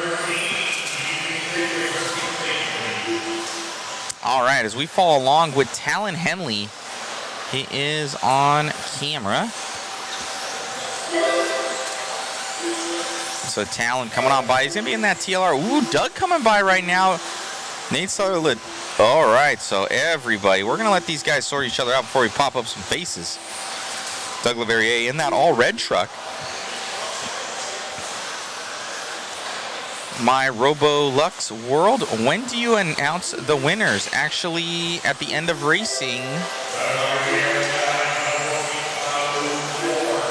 on Sunday.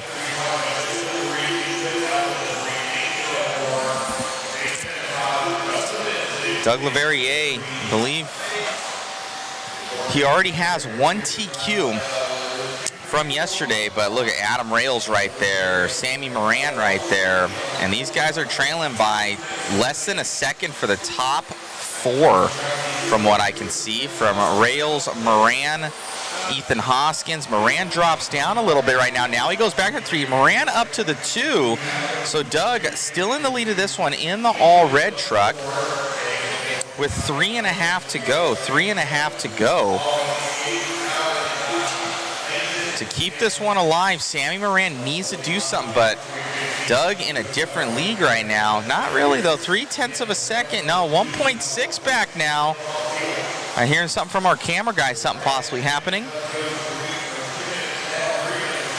Doug making a little bit of a mistake, but not too shabby with a 21.8 on his last lap. See if Sammy Moran has anything for him.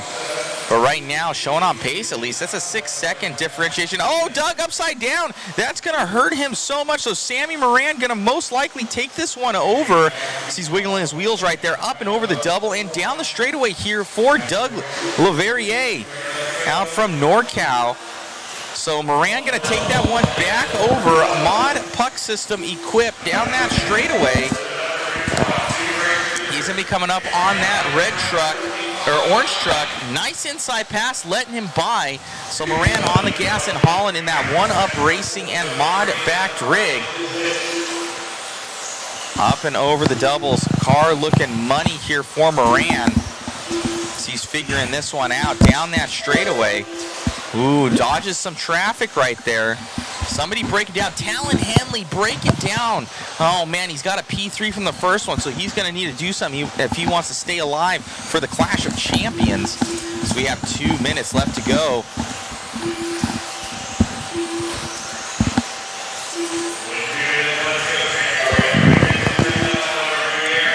Down that straightaway. Here is Moran. You can see his paint scheme livery right there, though it isn't the buggy. Sammy coming around, 1:30 left to go. Mike Ward saying, Team Camel, same some waffle for me. 1:15 to go. You can hear the chuckles from our man Shane in the background. He's getting something to eat right now, or something to sip on. I'm back. Right on. So Sammy Moran right now, Shane, out the lead of this one, down that straightaway. Doug, he had the first TQ, so Sammy Moran can tie him up on points right now, and they push it to a third one. Yes, Doug Leverrier's got that slightly faster lap, and he's going to bring back to the tip right now. Sammy. So Doug now taking this one over. We're going to end off with Sammy. We'll have, and Sammy goes back to the lead. So these guys are dicing right now. So Sammy Moran, I'm going to keep my eye on Doug. We have Chris. Looks like we've gone over to Doug. Doug's car right now. So Doug and Moran battling it out. That is your 2 top setters, and differentiation 0.1 seconds. So Moran 0.1 seconds behind, and now Moran losing out on him as Sammy's pushing it here at the end. Is Doug gonna grab it? So 1 second to go. Time has expired. So Moran, let's see as he come by the line. Does he get caught? So he's still alive. This isn't over yet. I heard an oh Let's no see right Doug there. go across the line. Doug comes across the line, and his Still pace is a showing the lead. 14.507. Let's see what Sammy can do. He's in that red, white, and blue buggy, white front. Stadium truck. Is it enough? Oh man, by about 0.9 of a second in the end, he finishes on a 14.508.7. So not enough in the end there. Sammy Moran with a little bit of a bobble towards the end and not able to capitalize on the faster pace that Doug LaRiviere had with a slightly lower consistency. Doug LaRiviere from Sammy Moran from Justin Green.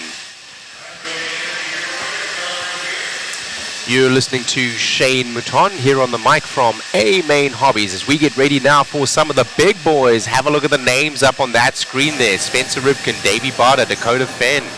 Going to do an interview with Doug LaRiviere. You guys are pitted across from each other right now. You and Sammy are just on fire out there.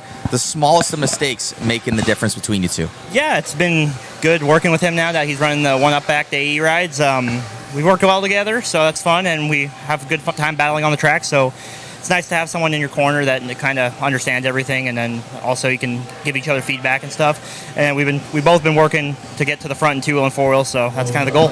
Right on, man. Best of luck. You kind of nabbed truck now. Are you going to go into Q3 with anything? Going to run it, or are you going to break in some tires? Yeah, I'm going to probably break in a set of tires, just when the track's a little less abrasive, trying to preserve them for the mains, and yeah, just go from there. Congrats, buddy. Thank you. Got it.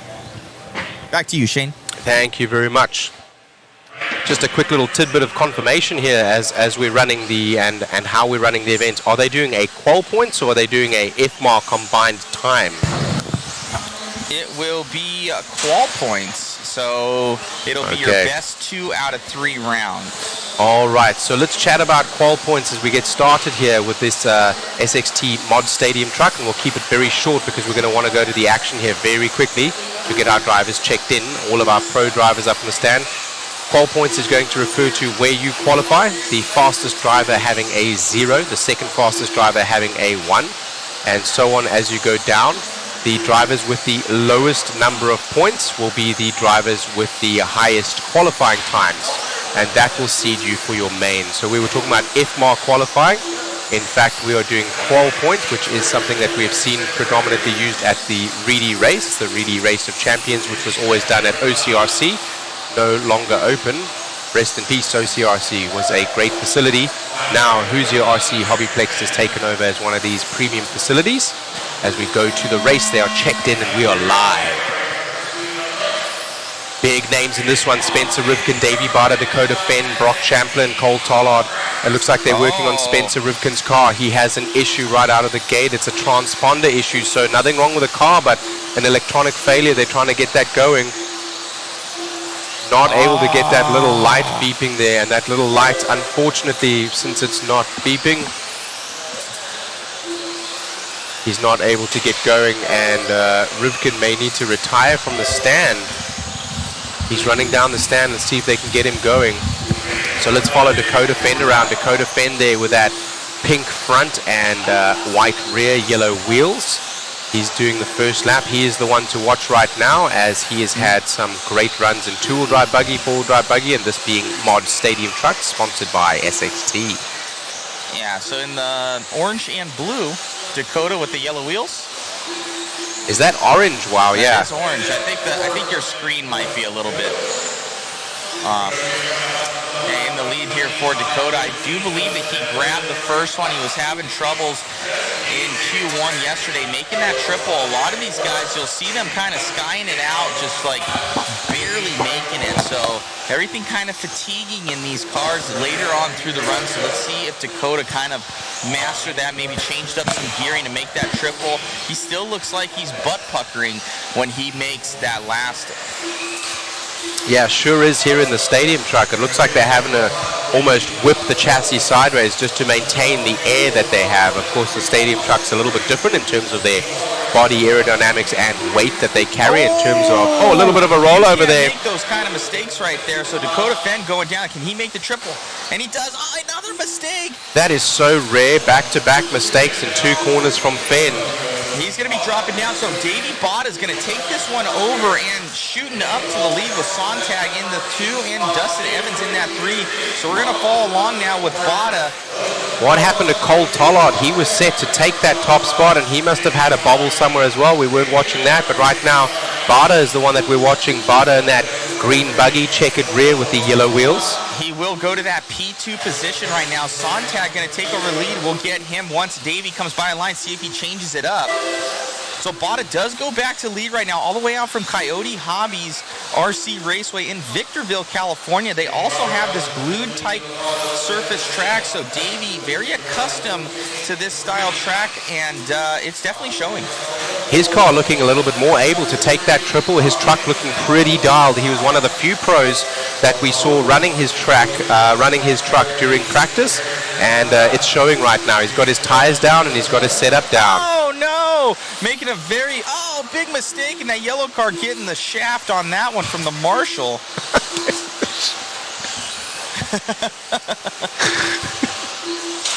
It's true. It was a true statement, Shane.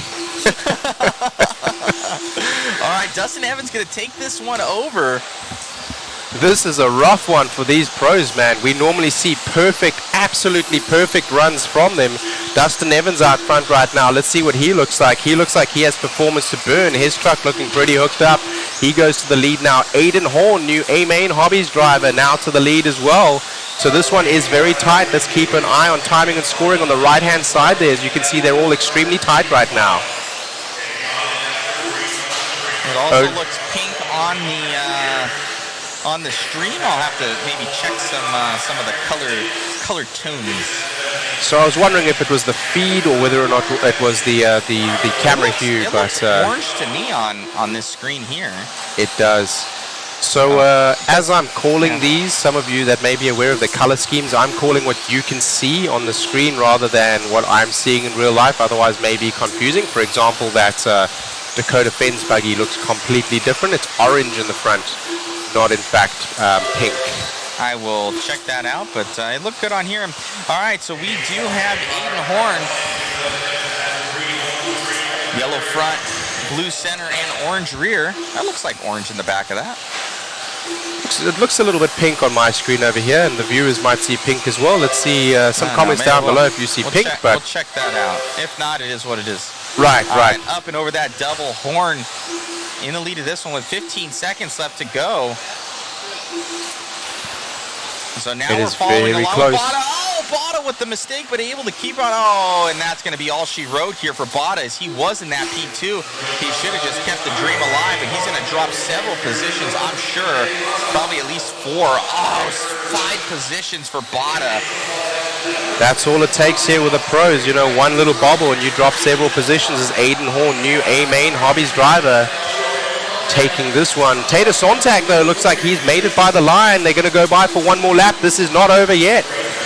Have a look at timing and scoring there on the left-hand side. Only 0.5 seconds separates Tater Sontag with a hot lap now on his last run around from Aiden Horn. Tater Sontag there with the pink buggy and purple rear. White wheels. Let's see what he does as he comes across the line. It's all up to him. He bobbles. Maybe that's enough. Maybe it's not. Aiden Horn does take it in the end by slivers of a second.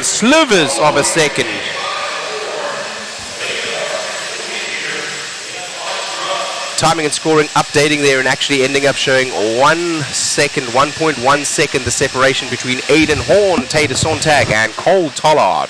Protec team driver Cole Tollard, powered by Protec RC, a higher level of performance. We're going to go to an interview there. That was a good one.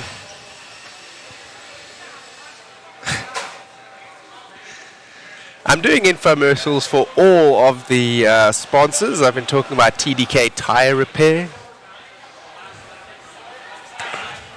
We've got to give kudos where it's due, you know. That's why we signed this guy, Aiden Horn, A-Main Hobbies driver.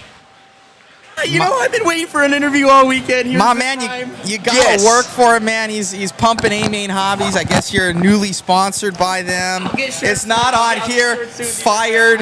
We know the guy. You're fired. He already told me in my ear. Nah, dude. Amazing run out there. Just you're squeaking it by, making it happen. Yeah. For the shirt, A-Main and 1UP are going to be added. You know, those two companies take care of me this year, so thanks. We're on a budget. Yeah, you know, we'll get it taken care of. But, yeah, you know, the old stadium truck out there, it's just rippity gripping, you know, the Proline rubber. You know, we got this thing modded out.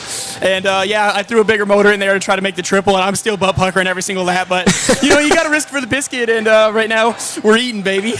Congratulations, my man, grabbing that one, keeping the dream alive for the Clash of Champions. Congrats, my friend. And best of luck in the next one. Thank you, Matthew. You got it, buddy. Good luck. Looking good there. That was Aiden Horn, local racer, sponsored also by RC1. RC1, a shout out to Mike Himenek up in Michigan, owner and operator of the track RC1 up in Michigan. If you haven't seen that track, lovely, beautiful carpet track. They are one of the only carpet tracks that I see massive elevation changes and all sorts of interesting features like we often see here with a clay.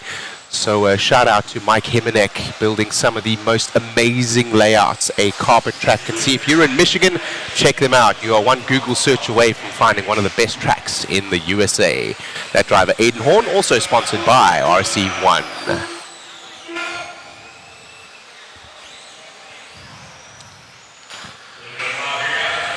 That was an exciting one, and the pros here showing that qualifying, despite the fact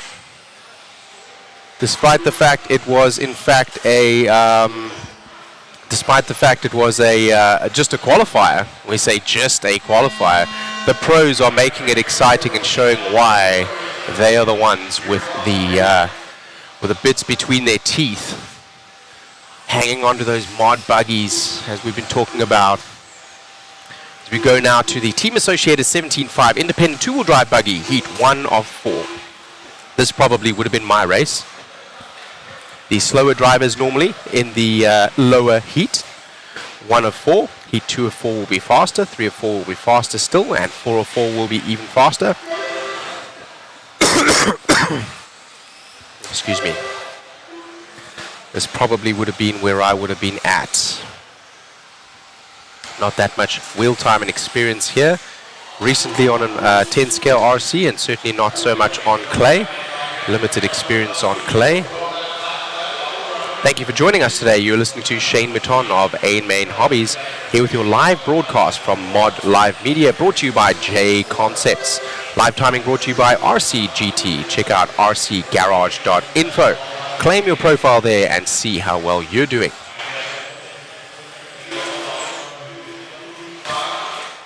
We're following Mike Hess right now as he goes over the Hobby Wing Triple. Mike Hess with that blue buggy and white strike through and white wheels. Mike Hess, a local hero here with Bobby Latrino, one of the local hobby shop employees, as well as help around the track here. Alton Henley, youngest son of Eddie Henley, owner of Hoosier RC HobbyPlex. Angie Henley's out front helping all of the racers get all the parts that they need.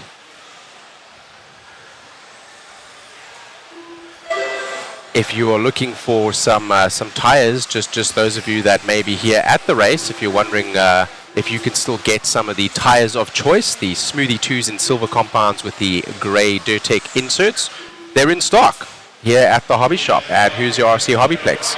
And if you're watching from abroad and after this event, if you're looking for some tires, I believe they ship also. So have a look on Hoosier RC.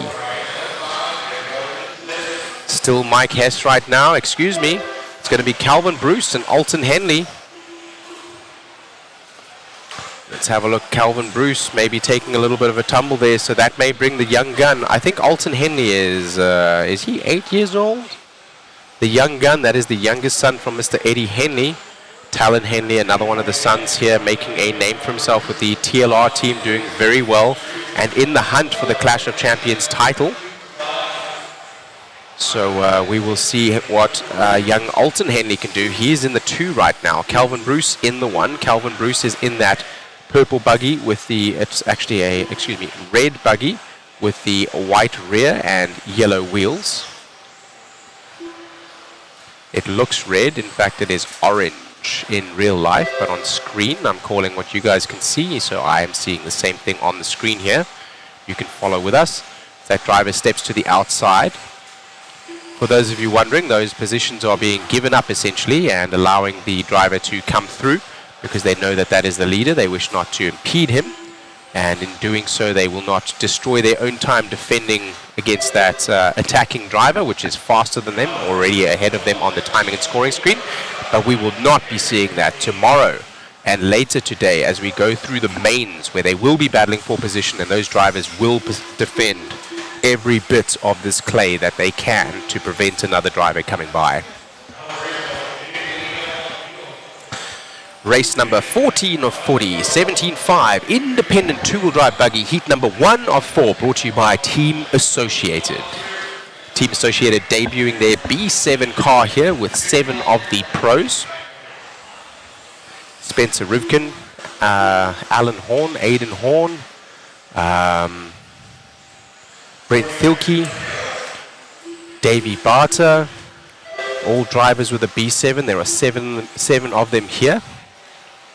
Kurt Wagner, another one with the car as well.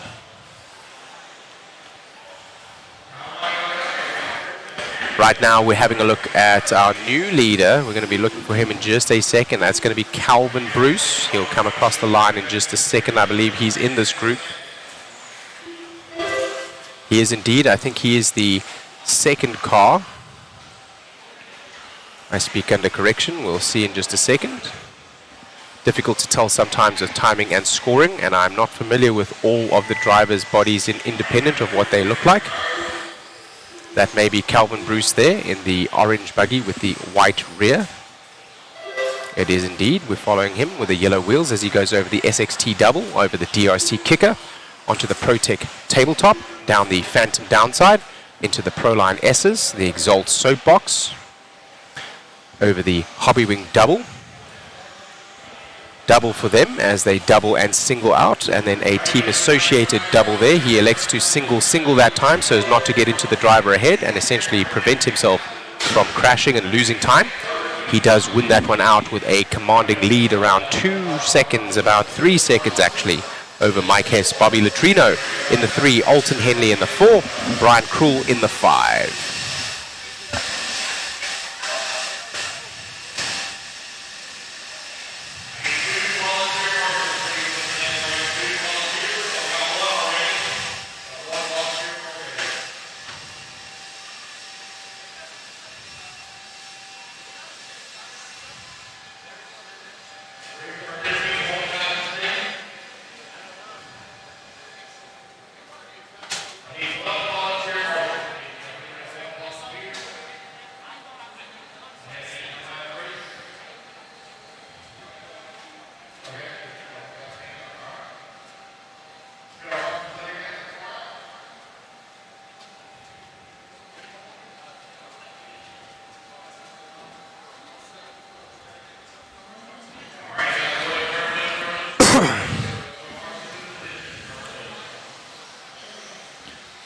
My Roblox wheel, the track doesn't look difficult, but the surface does. I can tell you right here, as we are going to start following the drivers around, there are several corners that are on camber, there are several corners that are off camber. There is a ton of elevation change you cannot see in the feed. The surface being extremely high traction certainly does make it very difficult for you to find a setup that is going to work. Of course, you want to keep your suspension as soft as possible so that you can get as much traction as possible, but in keeping it soft, you may traction roll or you may experience the inside wheels picking up. As you stiffen your suspension up, you may have the same issue, of course, as you're trying to carry corner speed, and a stiffer suspension will also cause the wheels to lift up. So you're almost damned if you do, damned if you don't. But I will tell you right now that this is one of the most difficult layouts, not only in terms of the track surface, but also the layout itself. Some of the corners are on camber, some of the corners are off camber. Let's follow this buggy around. We go up the tabletop over there. That is an off camber tabletop in the back. That is an on camber corner there. Drop down the soapbox, on camber corner there. This is a slightly on camber down into a dip, which lends itself to make the buggy go away from you. And that downside there is rather flat. There is a dip on corner number 1 right over here, right before we go over this kicker. That little kicker over there is about 2 feet tall. The elevation up to the backside from that kicker is around about 1 foot higher even. So with that being said, quite a lot of elevation change here. The more elevation change, the more unstable the buggy and the more difficult it becomes to drive. So not only the high traction, but certainly the layout here is a technical one, as well as many 180s. There are some sweeping corners. This one can be a sweeper, although it looks very tight. 180 right here. A little bump with a sweeper right here. So you have to set your car up to be fast in the corners, but you also have to set it up to rotate. And I can tell you the jumps and jump faces are not necessarily made to make the car stable. As you see them come down the downsides, you have to manage your throttle just to keep your car on all fours. And the kickers, like this one over here, is a very substantial kicker, around 45, 46 degrees, that kicker there. It's a very difficult track to get around.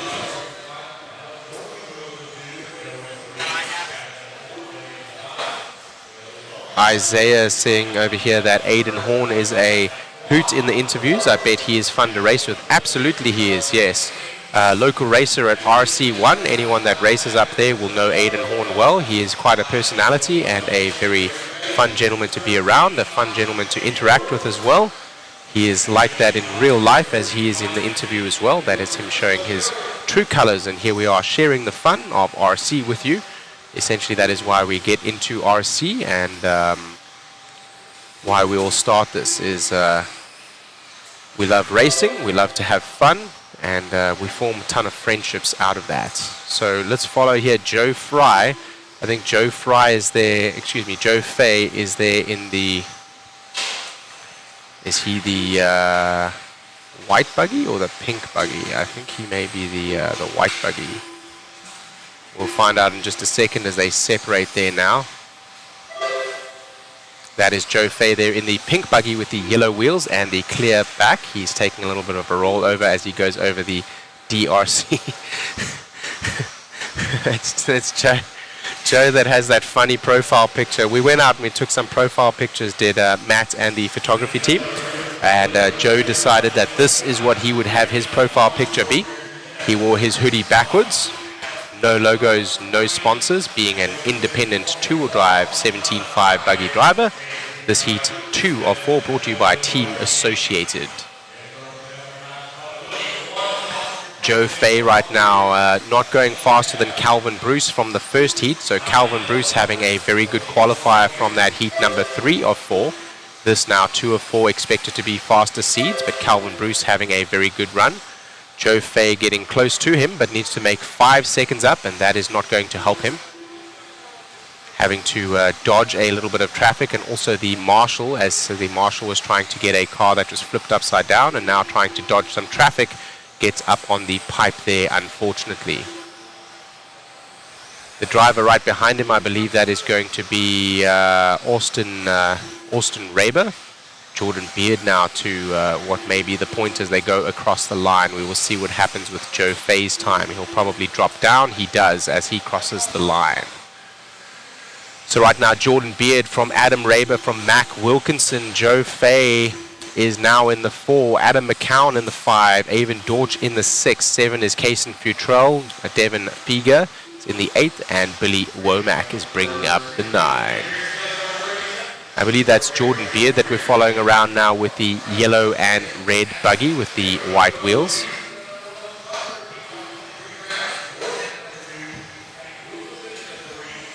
Or is that Austin Raber? That is Austin Raber. Austin Raber now fastest of this heat, but struggling are these to catch the previous pace of Calvin Bruce from qualifier number, heat number 1 of 4. And the clock is going to expire, and it looks like Calvin may be able to hang on to that. See if he does as they come across the line. The clock is still live, although the clock has expired in terms of time, but the drivers get 5 or more minutes. 5 minutes as they go across the line, plus the lap that they are on to finish. And that is how you end up with a 5:21 pace over 13 laps. And he is finished now as Austin Raber, and he does take that one. Thank you. Adam Raber from Jordan Beard from Joe Fay. Excuse me for misspeaking there as Austin Raber. That was Adam Raber.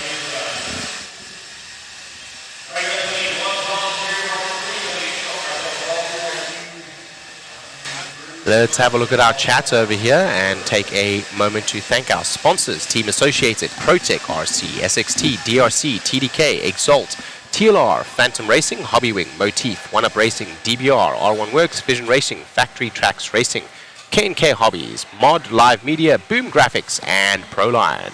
We're getting ready right now for heat number 3 of 4, Team Associated 17.5 two-wheel drive buggy Clash of Champions 2024, here from New Albany, Indiana, United States of America. You're listening to Shane Mouton, Shane at A-Main.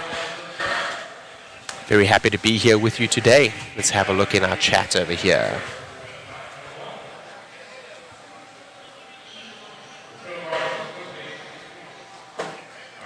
JConcepts, thank you for the live stream. The live stream brought to you by JConcepts. Live timing brought to you by RCGT.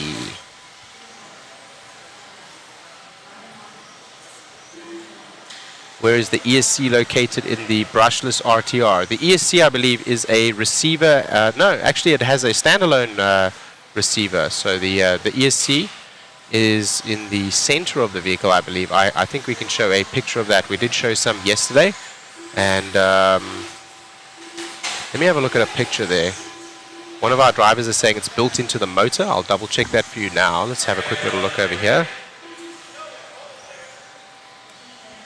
We ran those brushless mini Bs around here yesterday, and they did very well to go across the over this 10 scale track very, very, very well.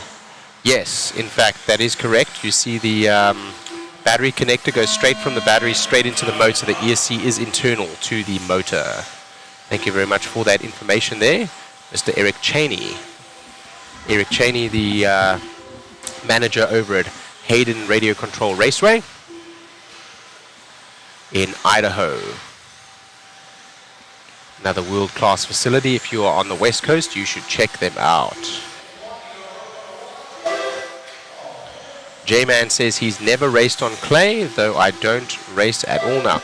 So clay, for those of you that have never been on clay, clay is normally a surface that has a slight amount of give in terms of traction. It means that you need to certainly get your tires right. It's definitely a tire game on clay, and also spend quite a bit of time setting up the cars on higher traction surfaces up to a point. Can lend themselves to make the car easier to set up, although as the traction gets extremely high, anything beyond a 8 out of 10, 9 out of 10, I would say that the traction on a carpet track can be dependent on the temperature. You'll get a 7 through 9 out of 10. The traction we're seeing here today is probably 10 out of 10. It is extremely high, so even more so what you'd see from a carpet track. And it starts to make it a little bit more difficult to set your car up because there is a high amount of traction. As we described, you want your suspension to be soft to give you traction from the rear of the car, whilst at the same time that will start to cause performance loss as you go around corners and your wheels leave the surface essentially, and going too stiff will cause you to traction roll. So very difficult to find a happy medium, but on higher traction surfaces the performance is more consistent, and that allows you to better set your car up. Well, not better set your car up. It allows you to find a setup that will give you a more consistent overall feel, and thus carpet is very popular. Carpet is also run indoors and does not require a digger loader or a bobcat to move around, because this soil takes a lot of finagling and compacting and building in order to get a dirt or clay track built, and that is why carpet has grown in popularity over the last number of years. It is very easy to build jumps which are wooden and have carpet on the face, and thus are easy to move around and change track layout and design, rather than clay tracks which can be more difficult and have some of their own benefits and some of their own pitfalls. Each have some of their own ups and downs. Right now, Chris White from Brian Hoskins, from Bob Griffith, from Matthew Blake. Matthew Blake now drops down. Justin Grimes grabs that spot from him. Judd Robinson, Adam Smith in the 7. As I say his name now, he loses a spot there to Zach James. Chase Rogers in the 9, and Antoine Morris, local hobby shop employee. He is currently bringing up the 10 spot here in heat number 3 of 4. From the 17.5 independent two-wheel drive buggy, brought to you by Team Associated. Right now, Chris White, fastest driver on track, and also fastest so far out of the drivers that we've seen from the previous heats. If you look on the right-hand side there, you will see that he has usurped Calvin Bruce finally. As we go to the next heat, we expect to see faster drivers even still. So you will do well as you are in the lower heats to stay in that live qualifying pace on the right-hand side in a higher position than the later running heat drivers.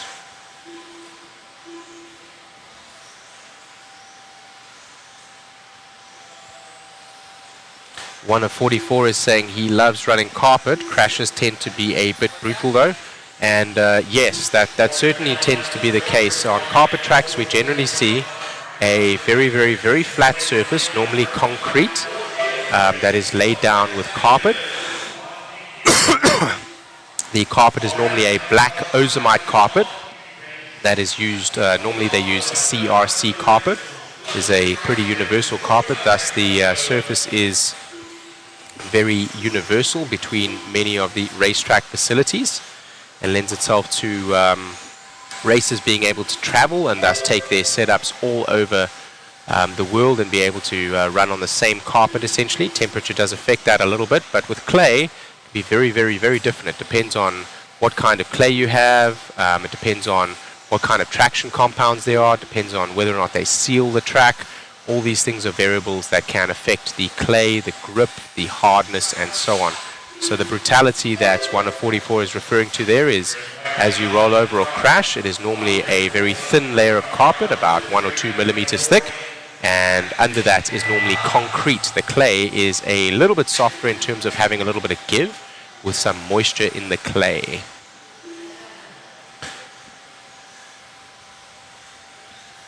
So KP, when you are referring to spec racing, there is spec and then what we call stock. And initially spec and stock racing was very similar. As we look at the end of this race, they are finishing off. Chris White is still on a run. It looks like he's going to take this one from Matthew Bake and Bob Griffith. Let's talk a little bit about the term that is used there, spec racing, because this would be a stock class. The stock would be referring to the stock or blinky setting used on the ESC and a turn limit on your motor being 17.5 turns. Spec and stock racing used to be the same, but no longer the same. Spec racing would be where everyone is racing the same motor. Oh wow, the leader pulled off. The leader actually pulled off there by mistake. He was still live. Oh man, he thought he was done, and I think he has squandered that lead there, unfortunately. So that is sad to see that he did not make it across the stripe. Well, he did make it across the stripe, and he needed to finish his lap. He thought he was done, and he pulled over. So he has lost that lead, I believe. That is sad to see. So spec racing. Spec racing refers to a spec or a specified chassis, a specified tire, a specified ESC, a specified battery, and a specified motor. Servos are normally left up to the driver. They can decide what they want, and you can change your setup in terms of springs and so on. Spec racing would refer to, for example, box stock slash racing, where everybody buys a car straight from the hobby shop, like a Traxxas Slash, like we saw the Enduro race here, and you all have essentially the same equipment, the same tires, the same shocks. You can change the setup on the car in order to suit your driving and suit the traction on the track, but essentially everyone is running with the same equipment. Stock racing is close to spec racing, and the reason for that is we do annotate that you run a blinky style ESC profile that denotes how much power is going into the ESC. But ESCs, not all ESCs are created equal. We have Tekin, Hobbywing, Phantom, Motif. A lot of our sponsors, they make ESCs. Let's have a look at those, make sure we're not missing anyone there. Exalt, Hobbywing, Motif, R1 Works, all of those make ESCs, and not all ESCs are created equal.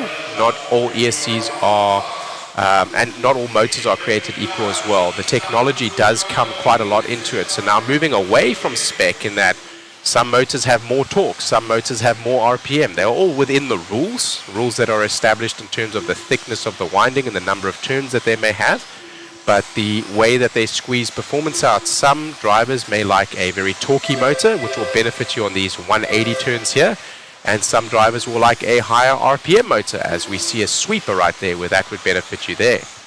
So with that being said, spec racing allows you all to race the same equipment, and thus allows the driver to be against another driver, and essentially it is driver versus driver. It's not wallet versus wallet. Stock racing in the past may have become a little bit of wallet racing, because if you do spend a little bit more money, You can get a better ESC from the better manufacturers. They are normally not cheap, and thus no longer spec and stock are equal.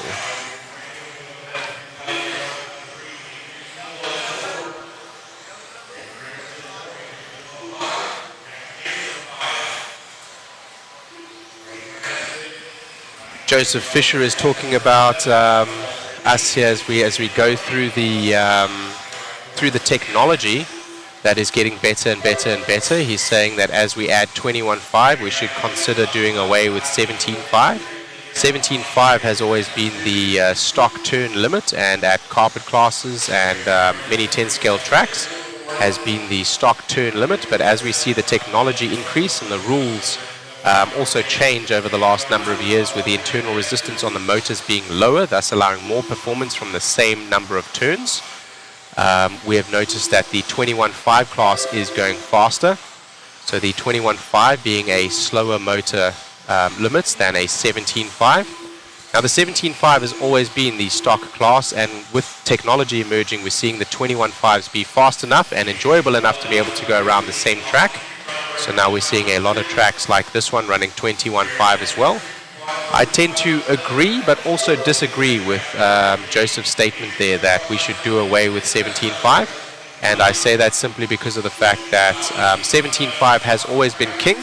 With the technology that's coming up, that allows us to go with a 21.5 turn motor and still get around the track well. And the reason why I would argue that it is beneficial to have a 21.5, it allows a 3-step tier process for drivers of different skill levels. You know, drivers are not either new or Spencer Rivkin, so you know you're going to progress, you know, from nothing all the way up to hopefully being one of the best out there. That is the goal, and that allows you a 3-step tier process to go up. 21.5 being the slowest, 17.5 being the next. Normally there is also a pro stock class, the pro stock class allowing a 13.5 turn limit, that allowing even another step up before you go to mod class. Now the other argument could be made that if we run 100 classes instead of having 17 of 40 heats as we see today, we will simply have 100 classes, each with 3 heats, making 300 races, and that would simply absolutely extend the program far and beyond what we would like. So condensing that program allows for a faster program and allows for more heats to be run. So each can be argued that it is beneficial. 1 minute 24 to go here as we follow Adrian Sitwell around. Adrian Sitwell was one of the mini B drivers yesterday with Cole Tollard that was chasing down the leader that was won by Tater Sontag and his compatriot. The average Joe that he raced with, he tried to make the move to the inside, didn't stick, got stuck on the pipe, but this time it's getting around very well. Josh Kinson out to the point. Sitwell retakes that point, in fact, so we'll continue to follow Sitwell around here. Sitwell in that red buggy with the yellow flames and white wheels.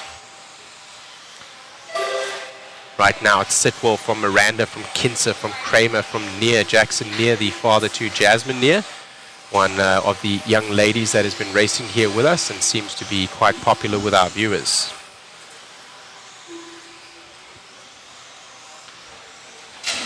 Stop Talking is back. He is commenting here with us that there is a 3 steps. Yes, absolutely, yes. Sportsman, novice, stock, and then mod. That could be 3 steps as well. I absolutely agree with you on that.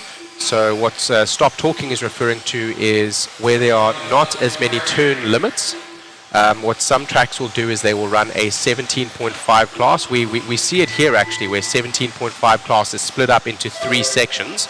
17.5 is split up into independent, it is split up into expert, and then we also step up into mod. So it's split into 2 essentially, and we also have the same going with 13.5 stadium truck, and then with the 21.5 we only have an independent class. So essentially making an additional step, like I said, for the more novice racer to step in with a slower car.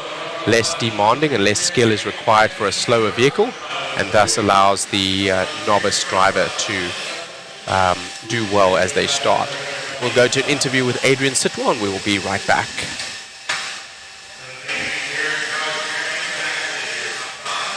Adrian. Oh God.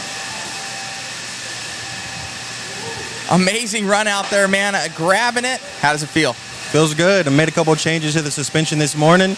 Took out a little camber and it's dialed. Right on. Congratulations. I know you're coming off that Mini B second place finish last night. Yep. You know, killing it. And you guys ran really, really well, you and Cole. And congratulations on the win, my man. Take it into the next one. Thank you. You got it. That was a good Shane. run there with the Mini Bs yesterday, the Joes and Pros. That was Adrian Sitwell that was in the 2, and he was looking until they touched wheels, and he ended on the pipe. And unfortunately, did not end up the victor of that race. We'll change in a minute from the static camera. Thank you very much. We go back over to the fisheye lens. Chris is taking a quick break, so that camera will also be static for a short period of time.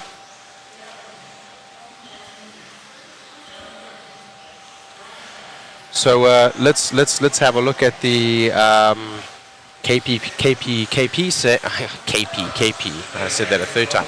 KP saying thank you for the explanation between stock and spec. Yes, stock used to essentially be spec when there was really only one manufacturer that we all ran. Or one really that gave us the most performance. Back in the day, it was Novak, and then it became Speed Passion, became Hobby Wing, and we had lots of changing of guard, and we have a lot of manufacturers now.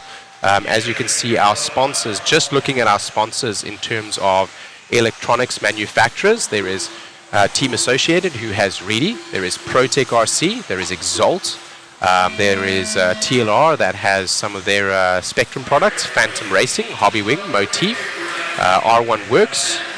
They all make electronics as well as ESCs and speed controls. ProTech makes servos and batteries to power those. ProTech, a higher level of performance.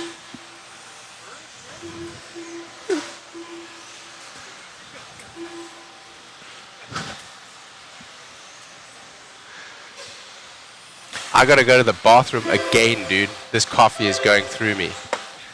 Give me just 1 second, I'll be right back.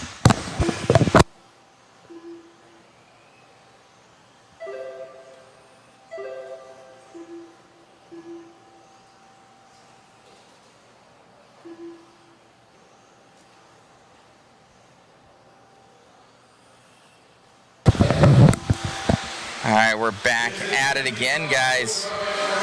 We got Zach Castilum gonna be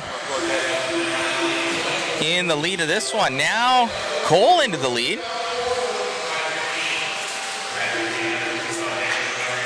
Cole Cohen. We need to get a profile picture for him. Thank you all for tuning in once again.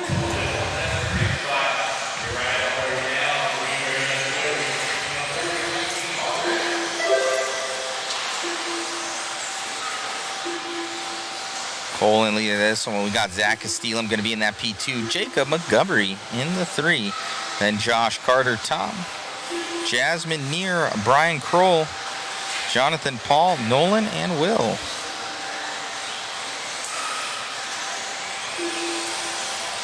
Looks like those last two not starting here. Cole up to that lead still.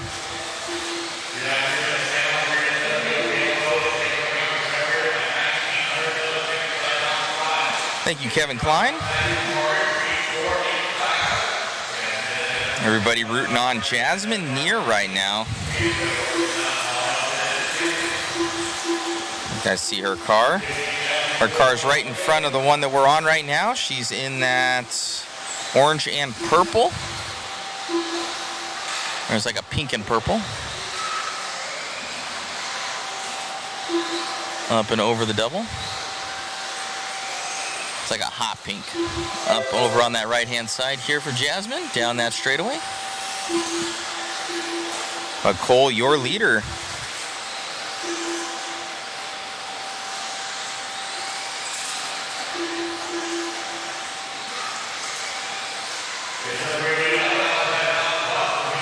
Isaiah, have you seen any Techno four-wheel drive buggies there, Matt? Actually, our cameraman is running a Techno four-wheel drive buggy. No, I can't do it right now.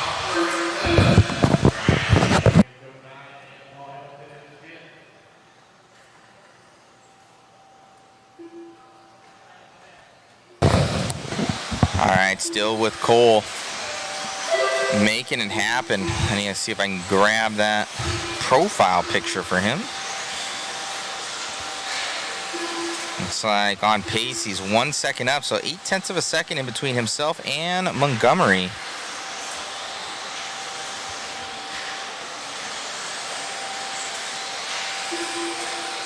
Down that straightaway here. Let me see, does Zach still have his... I don't know what team Zach's on right now. He still has his team associated car there. Here for Cale Cohen. Still your leader down that straightaway in the all-white car.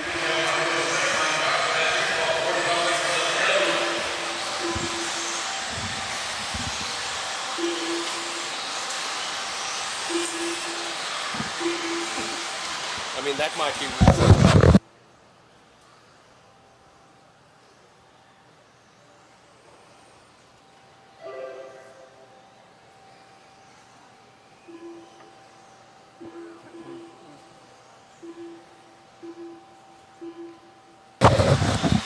All right, still Cale in the lead of this one. I'll transfer back over to our hot shot announcer. Thank you very much. Back here with you, Shane Mouton from A-Main Hobbies. Here with you at the Clash of Champions 2024 at New Albany, Indiana, here at Hoosier RC HobbyPlex. The time expires on that one, as it looks like Cale Cohen is going to take that one from Jacob Montgomery, Josh Malia, and Zach Gastelum. They're going to go across, and the clock has not expired yet. So, well, the clock has expired, but the time has not. That driver is still on the clock. So we saw earlier one of the drivers had it stitched up for a number one, and he basically went across the line and parked his car. And instead of taking the lead, I think he dropped all the way down to 5th or 6th place because he ended up basically losing that lap. And there we go. Now as you see them go green, he ends up on a 14-lap pace. Cale Cohen going fastest of all out of this right now in heat number 1 of 5. That is the 17.5 Expert two-wheel drive buggy brought to you by DRC. Let's take a moment to thank our sponsors: Team Associated, ProTech RC, SXT, DRC, TDK, Exalt, TLR, Phantom Racing, Hobbywing, Motif, One Up Racing, DVR, R1 Works, Vision Racing, Factory Tracks Racing, K&K Hobbies, Mod Live Media, Boom Graphics, and Proline. Live coverage brought to you by JConcepts, and live timing brought to you by RCGT. RCGarage.info. Go claim your profile now. This will be race number 19 of 40, DRC 17.5 Expert two-wheel drive buggy.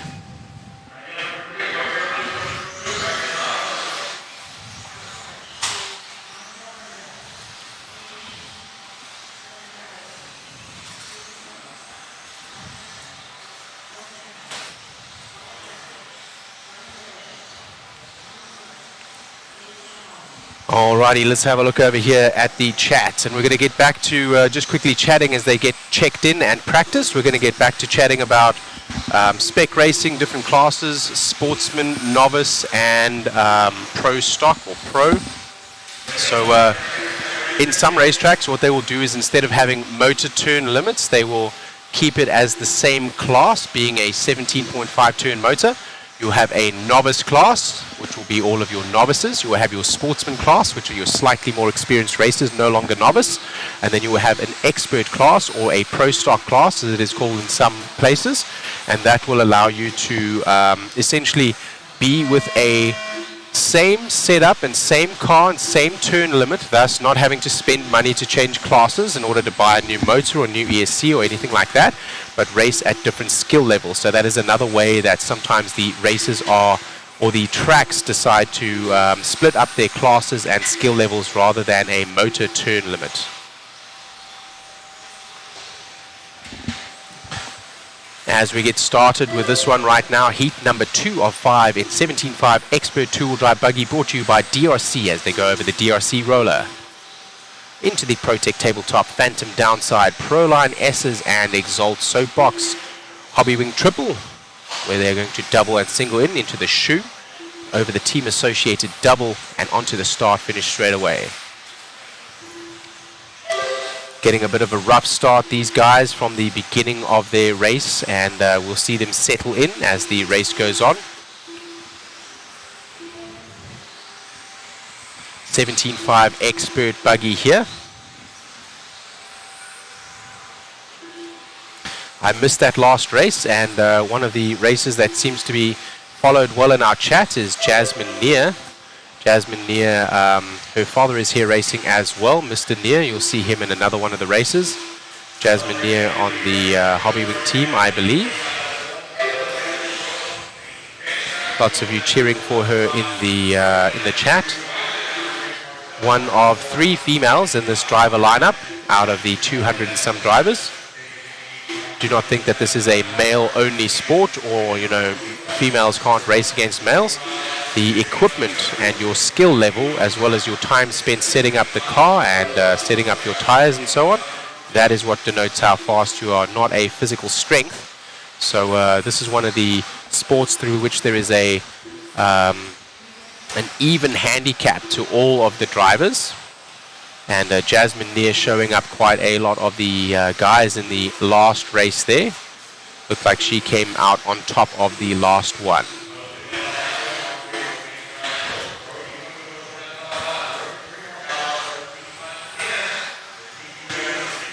So Isaiah Farrow over here talking to what they're doing at HRCR, which is Hayden Radio Control Raceway out in Idaho. So shout out to Eric Cheney and Brian Eiter. Brian is the owner and Eric is the manager out there. I know that they are watching this feed.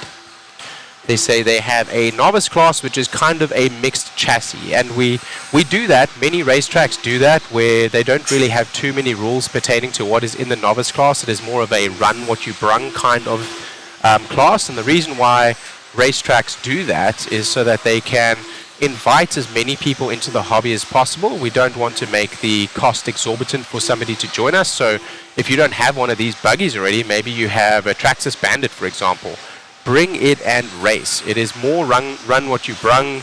Sometimes you will see 4-pole motors, which are not really denoted in the true rules of 10-scale racing, being normally 2-pole motors. The only classes allowing 4-pole motors normally are the short course trucks. So it's more of a run what you brung, and that is so that we can keep the barrier to entry as low as possible and the cost for a new user as low as possible, so you can run what you brung. And as you get better, you will need to step up into what will be the sportsman class, and that will then, of course, be privy to the rules that we see here normally with 17.5 or 21.5 turn limits being the stock racing style. And you will be privy to getting a chassis that falls within the rules, as well as a motor and ESC that falls within the rules, and a battery also.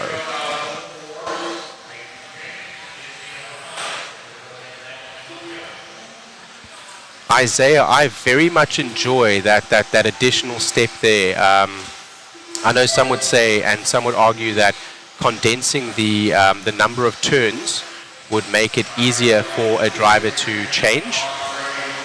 Classes, essentially going from novice to sportsman up to experts. If they are all 17.5, it means that you're simply getting better with your setup and tires, and essentially your skill level is increasing, but there is no level of money spent in terms of changing your ESC or motor to be able to run that additional turn limit. And the argument could be made that that is better and cheaper for the RC racer.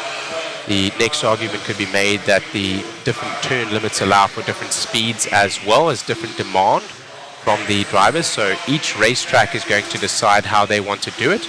And the additional step that I was referring to there is the Pro Stock step, which sometimes the Pro Stock step allows you to run a 17.5 with open settings on the ESC. Sometimes they step it to a 13.5. 13.5 often just classified as mod. Anything beyond a 17.5, anything lower than that makes an open motor, and you can choose what you wish. But 13.5 then limits it and makes it that the drivers don't all come out with a 5.5 and you just get blown away on the straightaway. It makes for another step. So really just up to the local racetrack to decide that. As we look right now, Brody Thehane over Calvin Glover over Peyton Futrell in this particular one as they leave the driver's stand. We get ready for for the next heat, which will be 17.5 expert buggy 2-wheel drive, heat number 3 of 5, and the drivers get a little bit quicker. That first heat, though, able to keep 1, 2, 3, and 4 in the overall qualifying, so they did very well. Only Brody Thuhame able to come up on that screen as a faster than number 5 driver than the previous heat.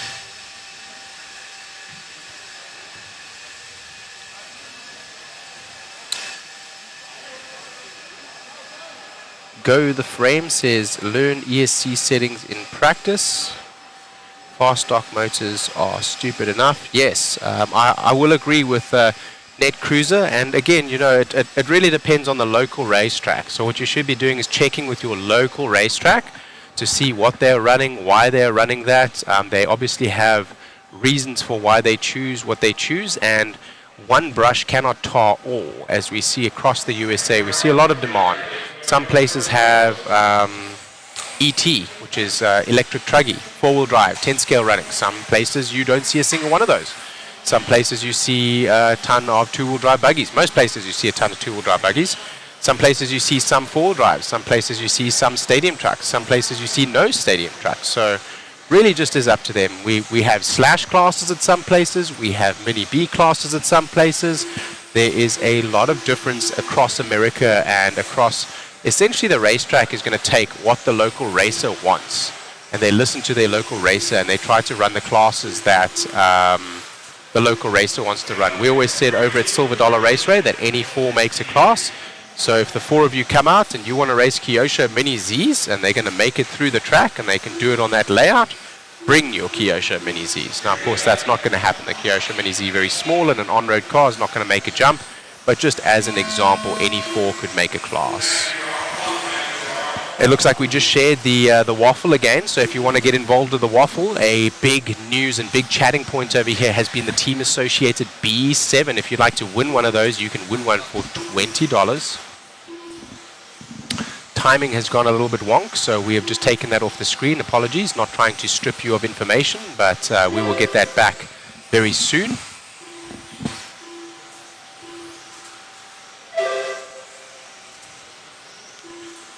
Eric Cheney says the Reedy SP5 is fast and cheap. Yes, I think inexpensive is the correct word there, inexpensive being the comparison to the others.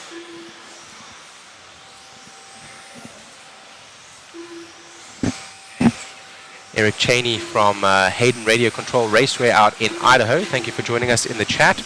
He's one of the track managers and hobby shop managers at that particular racetrack, or should I say the manager out there.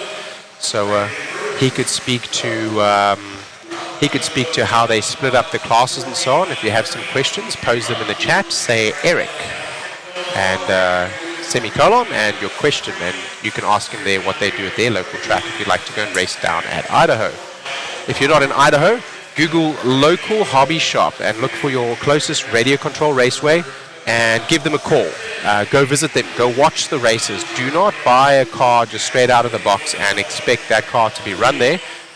Many of the classes that you may see run at different tracks may not run at other tracks. 2-wheel drive buggy I think is pretty safe to go and buy a 2-wheel drive buggy if you want to do that. My favorite is 4-wheel drive buggy, but you don't see that run at every single track. We just don't get always enough entries.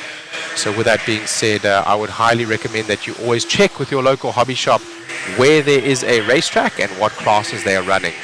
Let's go to the race here as we are 2 minutes into this 5-minute qualifier right now. Adam Rails is on rails again as he is right now in heat number 3 of 5. 17.5 Expert 2-wheel drive buggy. DRC is the one that sponsors that. Over there they go, the DRC kicker. That is Adam Rails in the yellow buggy with the blue rear and the yellow wheels. He is working with traffic right now. That blue car ahead of him probably about to step out of the way. He does not do so, but he does touch the pipe and lets him by nonetheless. In qualifying, you'll see many of the drivers just step out of the way if they know that that is the faster driver coming up on them, whether they know that's the leader or not. If you see a faster driver, it is recommended but not required that you just simply step out of the way. You are going to do well not to fight with that driver, and in fighting with that driver, leave yourself as well as the faster driver time on the clock. And that is not the idea when you're looking for your overall qualifying time to be the fastest consistent time possible. Right now, Adam Rails, Greg Nicholas, Mike Rowley, and Zach Mazurek Those are your 1, 2, 3, and 4 drivers. Cale Cohen from heat number 1 still hanging on right now, and in that 3 spot in your overall qualifying pace. Adam Rails and Greg Nicholas in this heat going faster than them on a 14-lap pace, doing that in 5 minutes and 15 seconds and 5 minutes 18 seconds respectively. Let's have a look back here in the chat. The problem at club level racing is policing it. Drivers, it drives the cost up for the owner to run races, takes longer. Yes, absolutely. Agree with that. So when he's saying that you need to police the, there are sometimes people that are looking for an unfair advantage, and they may adjust their motors or change their ESC settings to allow for more performance than what the rules allow. And in order to run all of these different classes and turn limits and open class and so on, you need to have a tech. So a tech department. The tech department is going to check that you're in the right ESC setting, that you're running the correct turn limit, and so on. All of the large races have a tech area normally, and they will check, that you're running the correct voltage. They will check that you're running the correct motor turn and that you're on blinky mode to ensure that everyone is complying to the rules. So the amount of policing that is required in order to make that happen is sometimes difficult. Again, it's down to the local hobby shop, and arguments could be made either way, for and against each one of these, having different turn limits or simply splitting up the drivers in different skill levels. Many of the tracks that I frequented in the past simply had a split for different skill levels, and we ran 17.5 turn. Many of the users in the chat speaking to how fast the 17.5 turns have become, and they have. This being the 17.5 expert. So that turn limit as well as stock blinky setting. And we're seeing them in the 22-second lap pace, only 10% slower than the mod motors at a 5.5 turn with a open ESC setting. Adam Rails right now looking to bring this one home with a 14-lap pace at 5:16.8, just behind is Greg Nicholas, but I don't think he's going to have enough. We'll see as they come across the line. Greg Nicholas is still coming on the track. There he comes now. And he is not fast enough to usurp Adam Rails. Adam Rails in the 1, Greg Nicholas in the 2, Mike Rowley in the 3.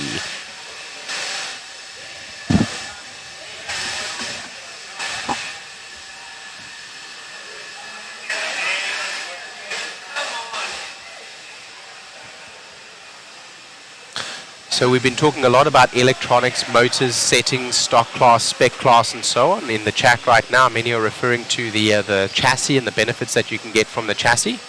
Absolutely agree with you there, Alistair, where you're saying that cars like the B7 or the B7.4, you're able to put a box stock setup on it and come straight out and be competitive. The cars, of course, as you build them from the manual, will have what is a box stock setup, but there are many adjustments that you can make in these cars. Starting with the suspension, you can change the oil viscosity, you can change your piston, which will change how the dampener is working through the viscosity of the oil. You can change the spring, you can change your ride height, and you can change your ride height pre-tension essentially through a collar on the shock itself, physically moving where the spring is engaging on the shock itself.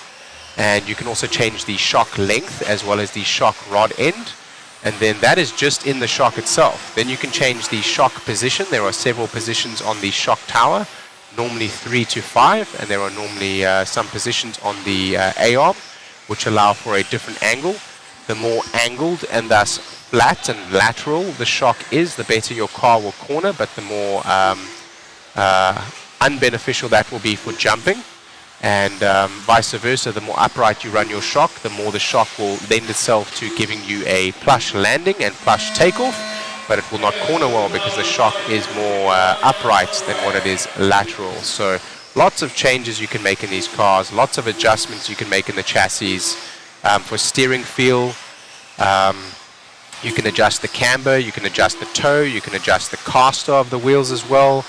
You can change the tires, you can change the compound. Then you can start looking at your electronics. We've already spoken about ESC and motor, but in your transmitter as well, you can change a ton of settings in terms of how your throttle is handling as well as how your steering is feeling.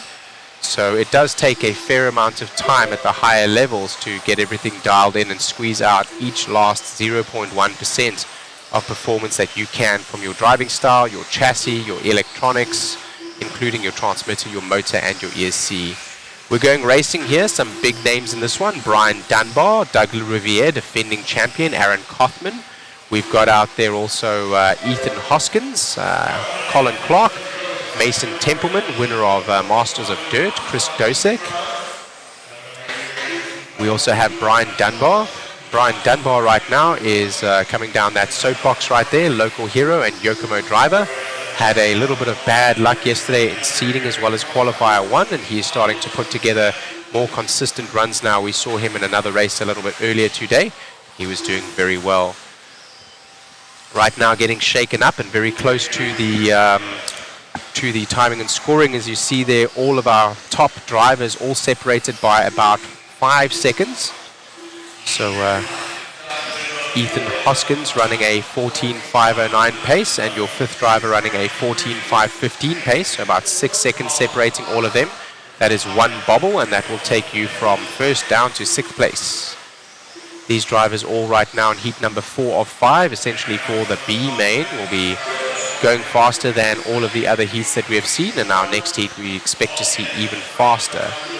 Right now the defending champion Doug Riviere is the one that is out front in terms of timing and scoring. His fast lap right now a 21.6, faster than that of Dunbar. Dunbar yesterday had some faster laps but was not able to, with a little bit of bad luck, some electronics issues and so on, able to stitch together the consistency.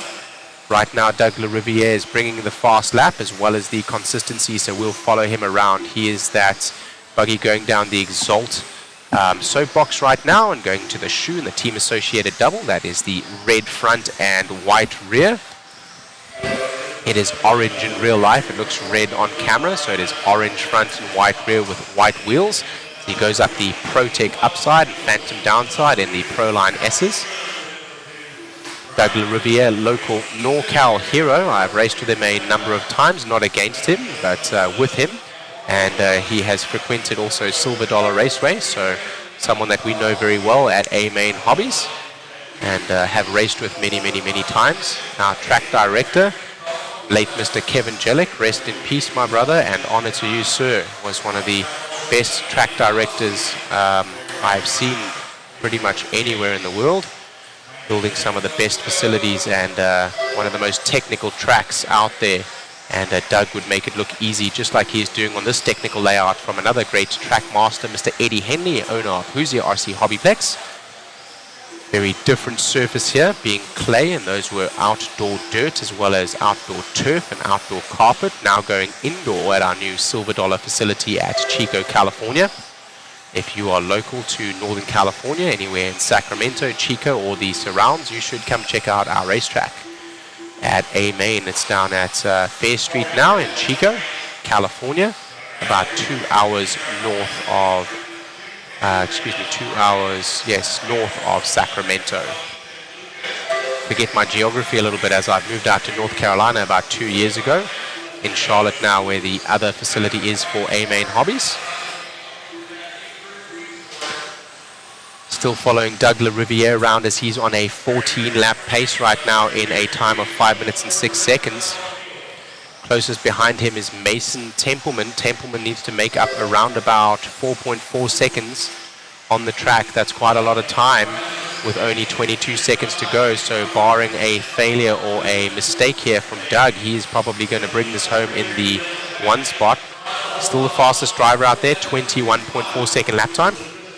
Templeman now having usurped Brian Dunbar for the 2nd spot, also in speed as well as consistency, as we are measuring here in FMAR qualifying standards. The clock does expire, and with the amount of time it takes Doug to get to the line, I expect this will be his last lap as he goes over the Hobby Wing triple into the boot, around to the team associated double onto the start finish straight away and across the line. He is done indeed. Templeman does come home in the 3, and Dunbar just behind him, about 0.8 of a second back from Templeman in the 3. Lucas Smith in the 4, Kaufman in the 5, Hoskins in the 6, Clark in the 7, Reppin in the 8, Dosek in the 9, Wright in the 10, Miles in the 11, and Bruce in the 12. Moving on to the final heat here, 17.5 Expert two-wheel drive buggy, heat number 5 of 5, and we're going to see up here right now local hero Talon Henley, and that is the son of owner Hetty Henley here. He will be one to watch in terms of the competition for Clash of Champions. He has certainly been very fast in his TLR racing rigs, sponsored and supported also by Mod Designs, running that Mod Puck system.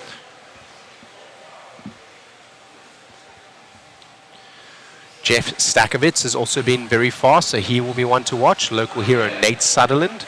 Also, Sammy Moran has been showing very well. Sammy the Killer Soft 7 Moran.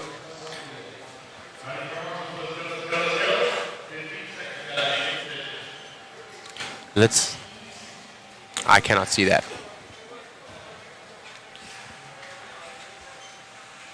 Let's have a look back into our chat there.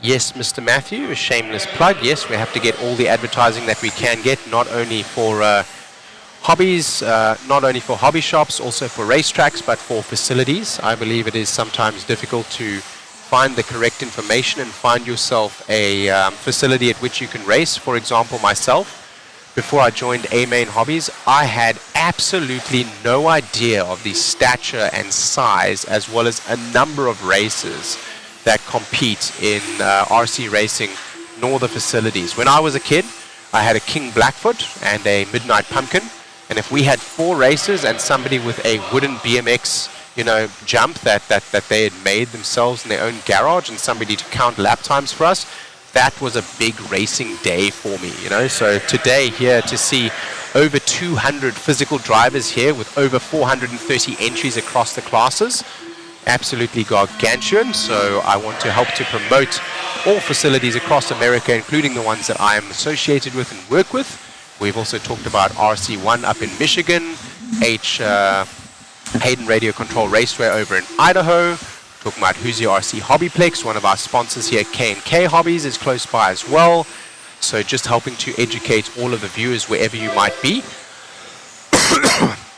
on how you can get involved with radio control racing and share the fun.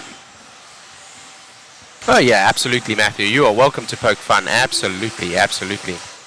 You are welcome to do so. And in fact, I do enjoy it. I enjoy the interaction, whether it's a stab, whether it's, you can be snide, you can make a joke. That's absolutely fine.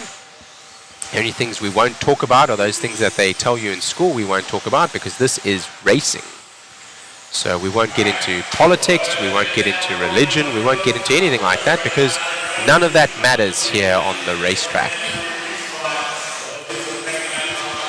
The most important thing in RC racing, as we go racing here 1 minute down in our 5-minute main, Nate Sutherland right now out front from Kai Goff, is that we all have fun. We all start this for fun, we all make a lot of friends doing it, and as we get more and more and more involved, many racers and drivers can get involved with simply trying to squeeze out more performance. And as we expect ourselves to get better and keep along with our peers, some get better and have more natural talent than others, and that can become difficult, frustrating, or sometimes aggravating. And I think we all need to keep in mind that this is all about the fun. We are racing toy cars. And even the pros, you'll see them up on the stand. They're laughing, they're having a good time, they're friends with one another, they're social with one another. They are rivals on track, but friends off of it. And that is how we should keep this sport. Still Kai Goff right now from Kyle Go. Damon Smith in the 3, Talon Henley in the 4. He's got some work to do right now. We said he was going to be looking at the Clash of Champions stock class title, possibly as being one of the competitors. So we are watching them right now. I think that is Kai Goff with Talon Henley right behind him.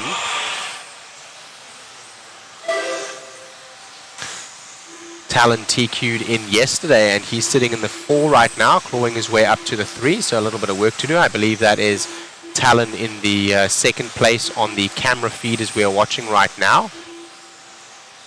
It is another car similar looking to his, excuse me, that is not him.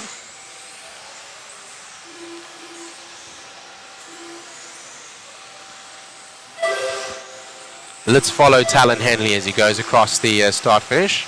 He just took the lead there and clawing his way up, looking for a little bit consistency, and probably was taking time to separate himself from the pack and get some open space to run. He is that yellow buggy with a blue rear and white wheels going onto the start-finish straight away now.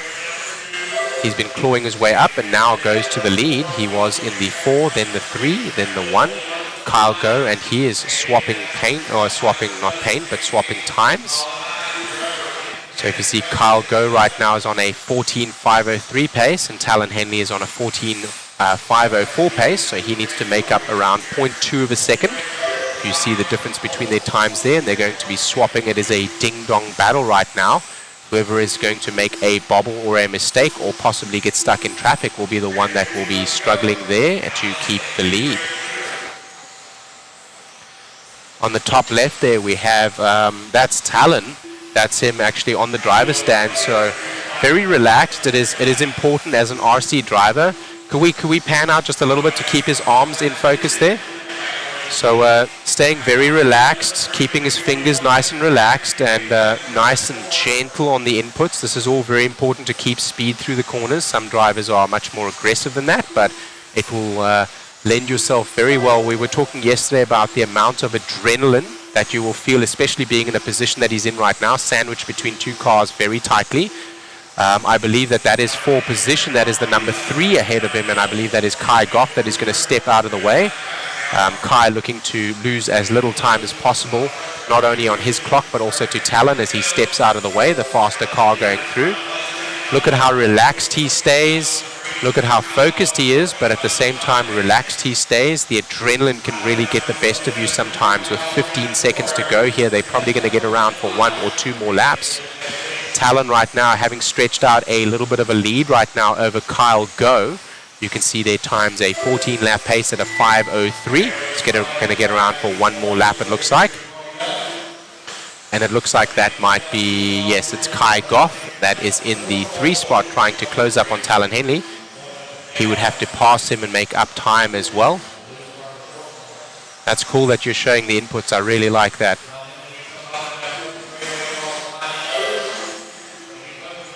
There we go. You'll notice that a lot of the drivers over here are not using the brakes very much. That is because they're using a drag brake. The drag brake is when you come to neutral position on your ESC.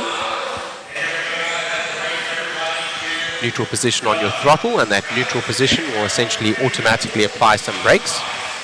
That is one of the settings you can run in your ESC. Talon Henley does come away with that one from Kyle Go, and Damon Smith in the 3. Sammy Moran in the 4.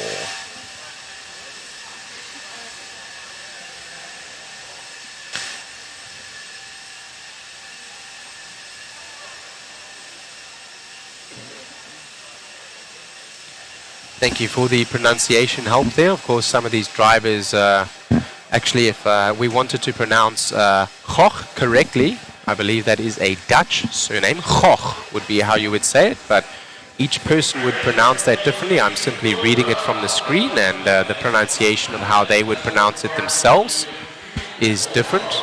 Of course, here in America, being an English-speaking nation, we will say go or cough sometimes. Must feel good, man, grabbing that one, and overall TQ for 2-wheel drive.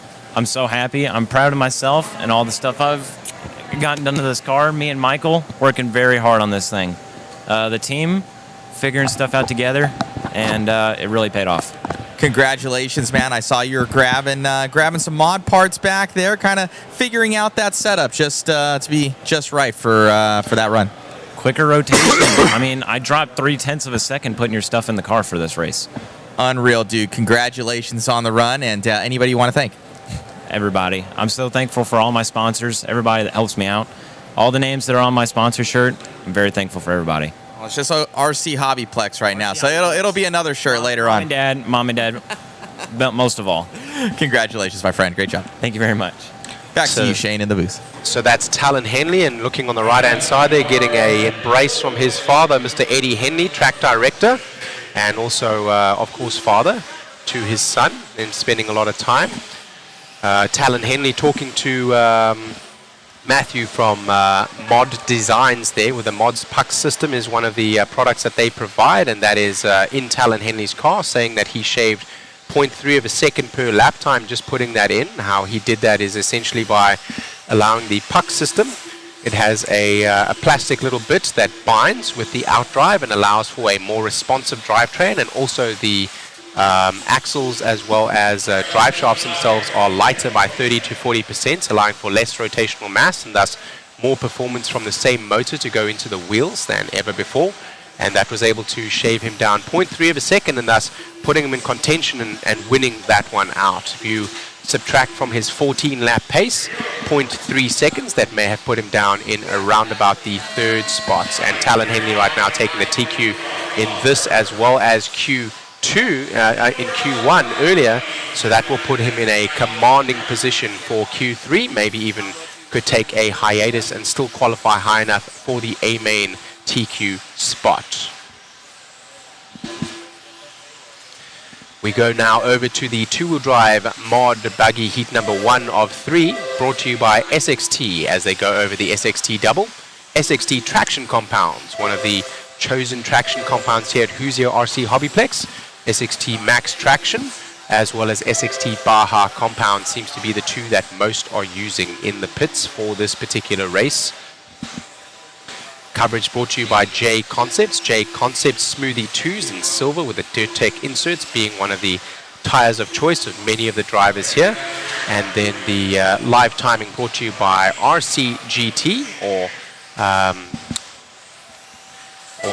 let's see over here, it is RC Garage. So go to rcgarage.info and claim your RC profile. Heat number 1 of 3 here as we get started. It says 5 on the clock, but I expect that clock to update in just a second, and there it goes to 3:41.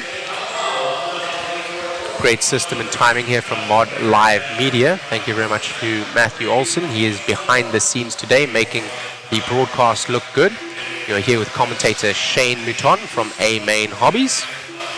And we are racing at Hoosier RC HobbyPlex at New Albany, Indiana in United States of America. A little bit of a drag race down the back there. That car in second place had a little bit of motor on Colin Miles. Colin Miles, our current leader. He is the white buggy with the white wheels and clear wing. Coming over the Hobby Wing triple now. A little bit of a whip there. Very nicely done. These are mod buggies. I am surprised they're not tripling at that point over there, as they should have enough battery as well as power and traction. Although some of these drivers maybe are in the lower heats are dialing down, as we mentioned, in their ESC and also in their transmitter in terms of the power delivery. So what I'm referring to there is maybe they've dialed it down in order to make the car a little bit more manageable. And sometimes going for that triple, although it would be faster than a double single line, there is a high risk and little reward. The risk being that if you crash, you will need to be marshaled and you will lose seconds, and the reward being 0.1, 0.2 of a second per lap time that you may gain. So again, there is a high risk and low reward.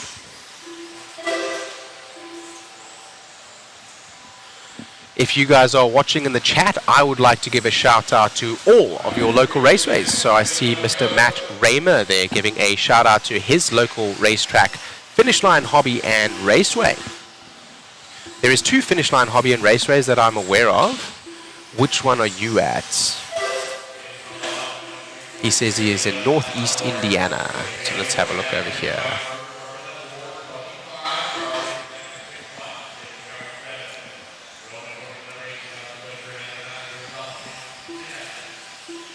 Finish Line Raceway and Hobby Shop, Mr. Chad Howell, a motorsport enthusiast. I believe that is the racetrack that he is referring to there. They're over at 107 East State Road in Hudson, Indiana, not too far away from this racetrack. If you are listening or watching, Mr. Chad Howell, come and visit us if you're close enough. Here at Hoosier RC HobbyPlex in New Albany, Indiana. Still Colin Miles out front right now from Billy Hayden from Kurt Wegner. Kurt Wegner's in one of those B7s. Wenger, thank you. So is Billy Hayden, so 2 B7s in this run, and the other team associated drivers are probably in B6.4s. We do see a number of X-ray drivers as well as Schumacher in good attendance around here also. 35 seconds left on the clock right now. That clock brought to you by RCGT. Coverage brought to you by JConcepts.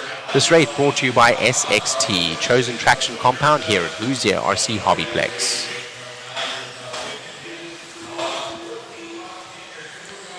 Let's have a look at the chat and let's see who is calling out their local hobby shops. Danny Fox is giving a shout out to all my guys at A-Main. Hey, what's up, Danny Fox? Thank you very much.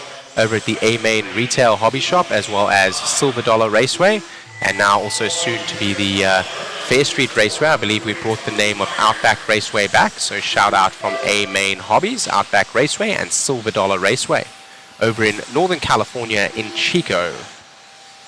If you're near Northern California, Google A-Main Hobbies, give us a call, and we'll tell you how to get down to the local racetrack, when we race, and what classes we race. New track director, Mr. Sean Clovis, is in charge of that now. Sean Clovis, our long-time associate at A-Main Hobbies, one of the media managers as well. He helps to print a lot of the chassis protectors and so on, and has done that hands-on for many years, and is also a design specialist. Colin Miles takes that one from Billy Hayden, and in the 3 there was Alan Horn. Stepping up now, some bigger names: Aaron Kaufman, Cole Tollard, Joe Bornhorst, Dylan Raposo, Kai Goff, Ethan Mechanic, Brent Thielke, Mason Herrick, Paul Ciccarello, and Lucas Smith. Riley Becker also is on the stand. Looking forward to Pro Source Raceway also opening. Pro Source Raceway. That is a shout out there from Go the Frame. Almost said something else. Could be read as something else there. Let's have a look over here. Pro Source. I'm not sure where Pro Source Raceway is. Give us a shout out to where they are, please, so we can let the racers know. Of course, many of you watching in streams from across America and across the globe. Some of the viewers, Exact 101 is up in Sweden, 144 is in South Africa, some called out from Australia, London, UK, some were in Ireland, some were in Wales. We had a Italian call out yesterday as well. Wesley Napier shouting out to his local track at Hoosier RC Hobby Track, Hoosier RC HobbyPlex here at New Albany, Indiana, live from your broadcast today here with Shane Mouton from A-Main Hobbies. Great to be here with you today as we get started for this next heat up here. Do you have a quick minute again, Mr. Matt? Alrighty.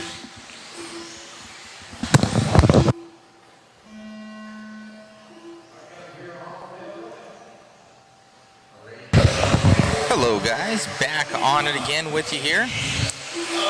Kaufman in that TLR looking to do some work.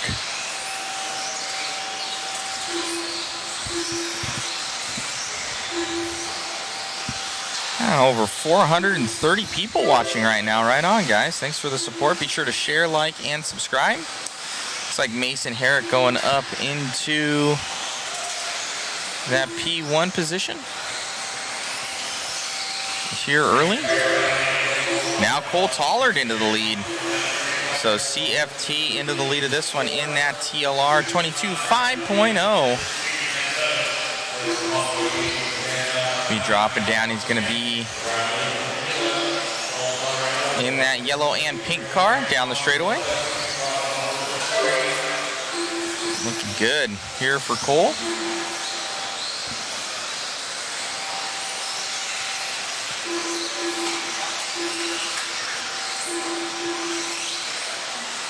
Up and over the triple. A little bit of whip action there for him. Cole Tollard. Jay Smith, what's happening, my man?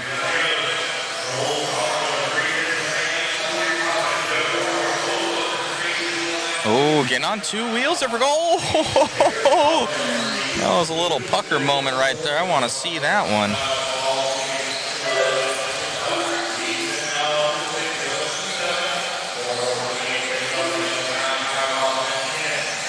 look worse on from my angle. He definitely tiptoed that thing. We'll go to an instant replay right now. Check out that tiptoe that Cole Tollard had. Comes down on that right-hand side. This car just lands like a cap. It comes over, and it looked like he almost collided with him, but he didn't. All right, back on it again. So Cole still in the lead of this one. Down that straightaway. Oh, Kaufman now goes to the lead and drops back to the number 2. So Cole's going to keep it, but Kaufman right nipping at his heels. He's also going to be in a TLR. Here for Aaron Kaufman. Probably one of the nicest families you'll meet. The Kaufmans. It's a whole family affair. Mama Kaufman, I'm sure. I don't think she's here. She would have come saying hi to me, but I'm sure she's watching at home. But Dad is here, and brothers. The brothers, I should say.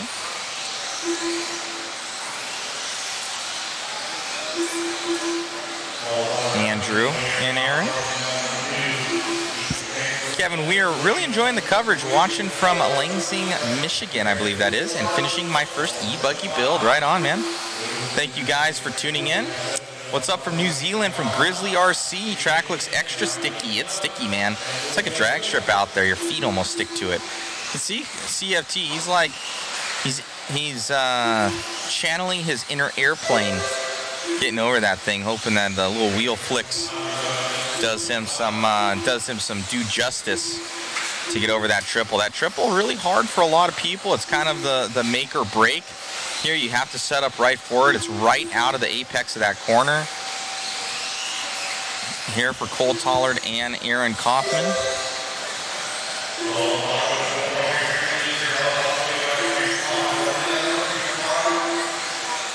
Let's see if I can find Cole up on the stand. There he is. So Cole Tollard, your leader. Let's check out those inputs from our friend right there. So there is Cole Tollard in that top left-hand screen. Let's check out those inputs on his controller. This is in live. So he comes up over that double, down that straightaway, full noodle right there. So he's got a pretty good grip on the trigger.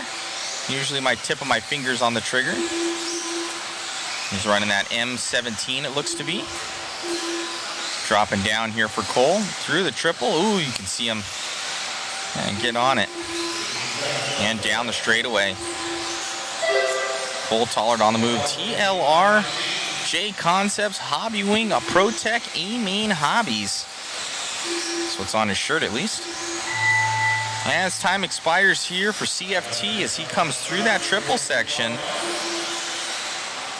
Small subtle inputs there from Cole down that straightaway.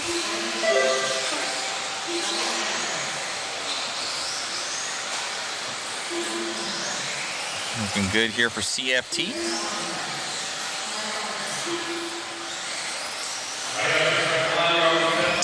I'll put up that waffle link for you guys here. You can win a brand new B7, a B7.2 carpet as well, B47, and then also a YZ2 DTM3. We got a bunch of stuff. I think we might be throwing a Hobby Wing motor in there too, so it's going to be pretty sweet.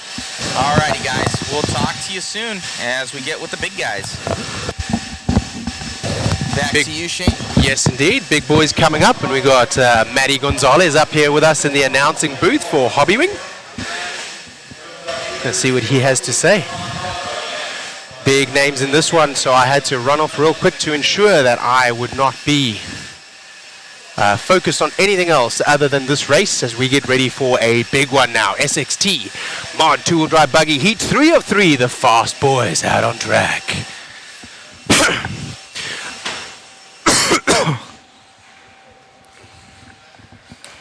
Excuse me for coughing. As we get ready for the big one there.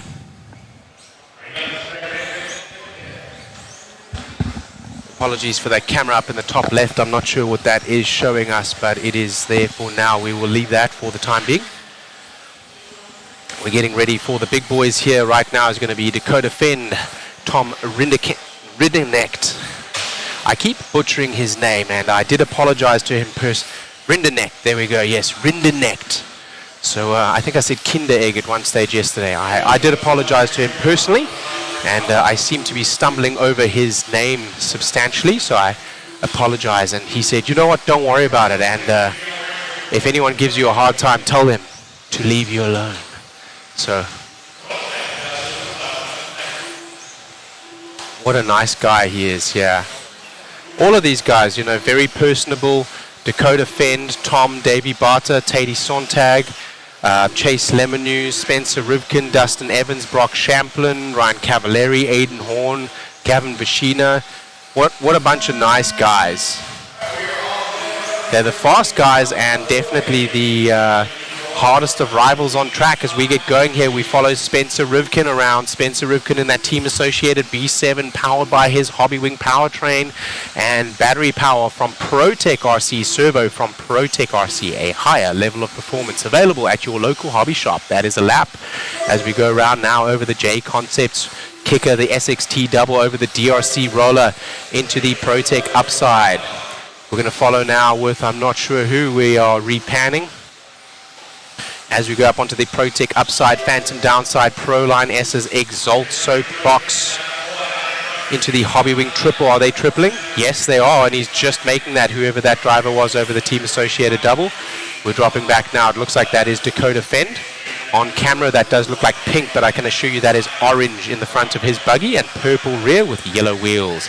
Dakota Fend in the TLR over the JConcepts roller, SXT double into the DRC roller, ProTech upside, Phantom downside. Let's go for a lap with the man right now that is in front.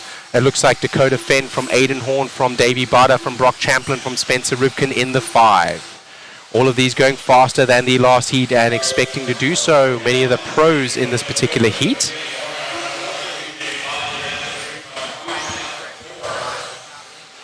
We had some pros in the previous heat as well. So lots of big names here in the two-wheel drive mod class. Brought to you by SXT. 1 minute 30 down over here with 3 minutes 30 to go. Fenn still out front right now from Barter. Barter is only about 2 seconds back. Aiden Horn is in the 3, Rivkin in the 4. It's very close between the 2, 3, and 4 drivers right now. They're all on a 5:12 lap pace with 14 laps on their belts by the end of the race, by the looks of it right now, with the average timing and scoring showing that. You can keep an eye on the left-hand side there. Chase Lemieux now stepping up into the 4 spot right there. Dakota Fend still the one that we're following around. He is the one to watch, not only as he is the defending Clash of Champions champion, but also because he is in the lead right now. He is on a 15-lap pace. They're starting to go faster, and they're squeezing out some additional laps. Just gone up from a 14-lap pace a minute ago as they go down the Exalt Soapbox.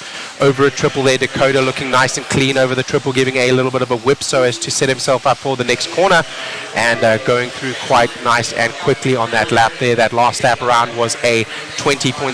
His fastest there was a 20.6. I think they did go faster yesterday, so maybe track conditions a little bit different, or maybe some other factors here in terms of setup or tires changing that we're not able to see or feel, but they certainly can. So still Fenn from Horn, Brock Champlin now in the 3, Cole Tollard from the previous heat, faster than the others, Spencer Rivkin in the 5 overall, in the 4 in this race. Chase Lemieux now must have had a bobble, so he is down in the 5. He's lost a little bit of time as we continue to follow around our leader, Dakota Fend in the TLR. That's Dakota Fend there. Watch his inputs and how he drives. Watch his hands. We can all steal a little bit with our eyes and learn from this. Look at how smooth they are. We're not very aggressive, not letting the steering wheel go. Very light inputs, trying to be as smooth as possible and carry as much speed through the track as possible. Looks like we've dropped back now on the camera to Aiden Horn. Aiden Horn, new team driver for A-Main Hobbies. flip-flopping is Aiden Horn with Dakota Fenn. So back to Dakota Fenn right now. That is a 15-lap pace on 5:12 time, and a 15-lap pace for 5:13 time is Aiden Horn. So he's not far behind. They're going to keep flip-flopping as they go through. Let's see if Dakota can keep it nice and clean. One of the heats we saw a minute ago, he had a couple of errors, very uncharacteristic of Dakota Fenn. 2 corners there, just lifting his wheels up, and that's okay. Only going to lose, small shavings of tenths of a second there doing something like that, rather than touching the pipe that we did in the previous round. So looking like he is on rails again is Dakota Fenn. Aiden Horn, though, only 0.6 behind, and 1 second behind the leader is Brock Champlin. So Brock Champlin now making a move towards the point. Spencer Rivkin now is in the 4. Cole Tollard still holding on to that 5 spot overall for pace. Cole Tollard, a ProTech driver. ProTech, a higher level of performance. Look at how calm Dakota stays. And this is how we should all aspire to drive, so to speak, and hang on to the lead. Let's see if he can do that. As I said, myself, adrenaline does often get the best of me. My face starts wincing, my arms start tensing up, and my legs start shaking. Not so with the pros, much experience as well as just feeling nice and easy up on the driver's stand, and he has a commanding lead right now of about 1 second as the clock rolls out. Let's see what he brings to the line and if Aiden Horn has anything for him. Still Brock Champlin in the 3 and Spencer Rivkin in the 4 as they race to the line. Unexpected contact there from 2 of the drivers, and they just try to squeeze out as much performance as possible, especially on that last lap, knowing that they don't need to go into the next corner. They go even quicker than what they would normally do through that last stripe. Then from Aiden, from Brock Champlin, looks like we're going to get an interview with Dakota Fenn with Matthew Olson from Mod Live Media.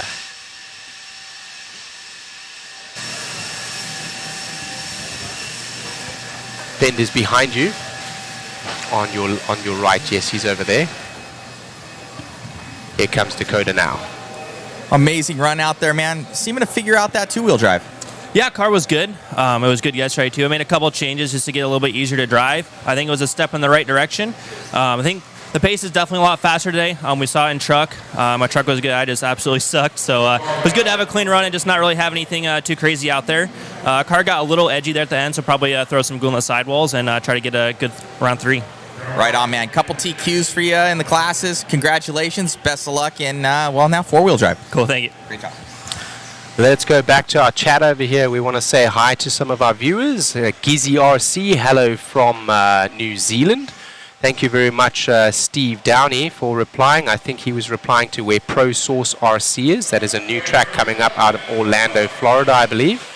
I'll be down there at the end of the month. So if you're listening, Pro Source, send me an email or give me a call at A-Main. I'd like to come and see your track and see what you guys are all about. Smash that like button if you are... it's in Indianapolis, in Indianapolis. So Orlando, Florida is where Steve Downey is, not where the track is. So shout out to him as well. Let's have a look down here. Watching from Port Huron in Michigan. Home track is RC1, so another shout out. Thank you, that is super cool, man. We've got a photo printing booth here with Mod Media today, and they've been getting some really choice photographs. Has Jason Shuey, as we call him. He's our photographer here. You'll see him out on track every once in a while, and he'll be sitting on the ground taking photographs. Those are available online and will be shared on the Facebook pages, as well as can be printed out. $5 a photograph, and it comes in a little stand-up frame. So I've got a second one over here, which Matthew has very kindly gifted to me. Thank you so much. It's always nice to have a memento to take away from the race and to remember your experience by. Tyrone Robinson shouting out to the SoCal tracks, Coyote Hobbies, Revelation Raceway. Coyote Hobbies, Dave Barter. Hello, Dave. Revelation Raceway. Let's give a shout out to Garen down there. Thunder Alley Raceway and the Drake Raceway, formerly known as Palm Desert RC. Qual RC Raceway on-road, and Rain Man Hobbies, as well as the Dirt and SDRC. Very lucky down in SoCal to have access to all of those tracks, right? So absolutely great place to be if you are an RC or if you want to get into RC. SoCal is a great place for you to be.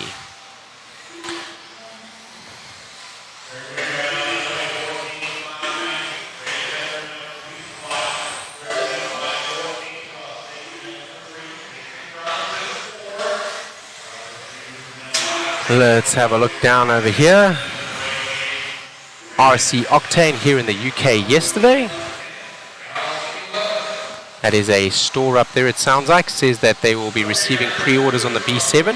Talk to your local hobby shop if you are looking to get a team-associated B7. And if you don't have a local hobby shop and would like to order online, available from amainhobbies.com, www.amainhobbies for all your RC needs. The B7, all the talk, all the rage at this particular event.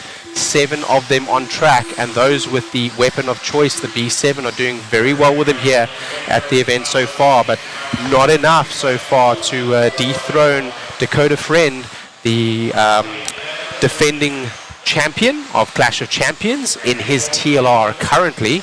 He has had just enough performance out and over the B7 drivers so far to keep his experience, his well-tuned and experienced driving style out front, and so far it is looking like he may be able to maintain his overall title, but that remains to be seen as we go to the mains tomorrow. A lot can happen before then. One of the B7s out on track right now, Kurt Wenger. Kurt Wenger is in the lead. I believe we're following Kurt Wenger there with the silver body with the black rear and yellow wheels as he goes across the line. The other drivers diving out of the way of their leader, allowing the faster driver by as he goes over the DRC roller up onto the ProTech tabletop and the Phantom downside into the Proline S's. Kurt Wenger driving one of the team-associated B7s, and right now fastest in this particular heat. B7 4.2, this is four-wheel drive. Kurt Wenger is driving one of the B7s in two-wheel drive, but excuse me for misspeaking, this is four-wheel drive. I had missed that as we had been running two-wheel drive a couple of minutes ago. This is 40 Plus Mod four-wheel drive buggy, heat number 1 of 3, brought to you by Phantom. Right now, Wenger from Hester, from Grimes, from Tate, from Botella. Stevens in the 6, Krull in the 7, Palfrey in the 8, Evans in the 9, Colon in the 10, Mulatto in the 11, and no Eddie Henley. Eddie Henley taking time to look after the track and the facility rather than race, although he is entered, and I believe he will go into the mains just to have some fun. We will see tomorrow. It remains to be seen if he will make it onto the track or if he will focus solely on the track maintenance and repair and treatment. Still Kurt Wenger out front right now. Kurt Wenger is that buggy with the yellow wheels that we are following as he goes over the team-associated double in his team-associated B7 4.2. That will be one of the kits that we will be giving away, as well as one of the kits, the B7, which is the two-wheel drive buggy here with the waffle from Mod Live Media. The link should be up in the chat somewhere. If you'd like to get involved, you can buy as many tickets as possible. It's $20 per ticket. The draw will be live on Sunday, so definitely have a look in the chat if you would like to get a hold of that. That includes free shipping for any prize that you win anywhere in the world. So even 1 of 44, you in South Africa, you can get some free shipping. That's definitely a very sweet ticket if you want to join there for $20. You can win more than one prize, provided you buy more than one ticket, of course. Each ticket can only be drawn once on the live draw. So if you want multiple chances to win these 10 to 15 awesome prizes that we have, which include several kits, do buy multiple tickets. Still Wenger right now from Hester, from Tate, from Stevens, from Grimes, from Botella, from Krull, from Palfrey, from Evans, from Colon, from Mulatto, and no Eddie Henley. So up front, not much change here in heat number 1 of 3, Mod 4-wheel drive buggy brought to you by Phantom. These are the 40 plus guys. So the denotation made for age and 40 plus. So this will be the end of that race as they come across the line. Wenger hangs on from Hester and Grimes.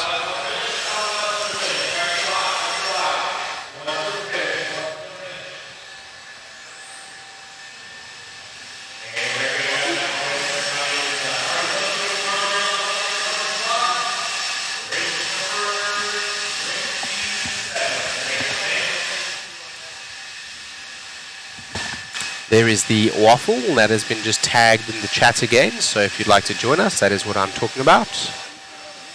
X-Tech 101. See that magenta body with the black windows and yellow wheels? Go with the driver and the exact one on the track. So I will say, I'm calling what you guys can see here, but orange looks red. Sometimes the orange even looks pink or purple. So the color registration, as we squeeze out the best light that we can here from these LED lights and our cameraman and a bit of color hue to improve the broadcast for you. The color registration not exact, but I'm calling what you are seeing on your screen for the viewers rather than what is in real life, so that you're able to follow a little bit better. So do excuse me if I misspeak in terms of what reality sees as the color, or if you know the pros driving colors and so on. Then you'll know that Dakota Fen, for example, has a orange front, not a pink front, and a purple rear. It looks like it's pink and purple in the feed. Just getting you guys the best coverage possible, and I will be calling what I see on the camera rather than what I see in real life, so that you are able to follow along better at home.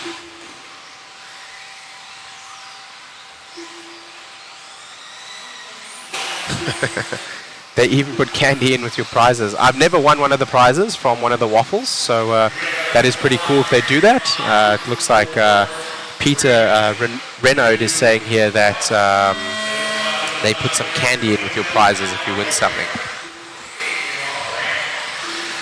Ricochet Raceway, shout out there from Slappo Mats. They're in El Centro, California. Ricochet Raceway. El Centro, California.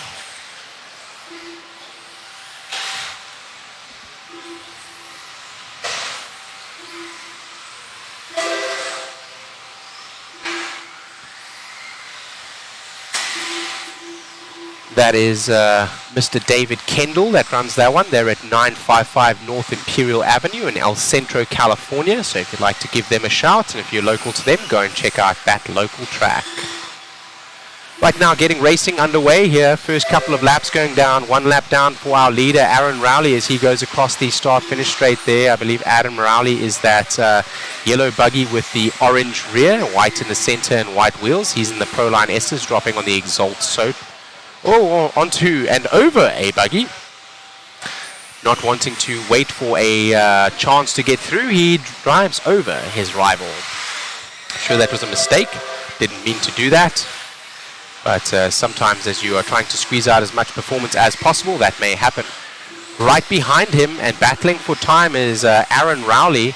So if Aaron Rowley, takes a little bit of a roll there. So I was going to say it's going to get exciting here as Aaron Rowley was right behind him.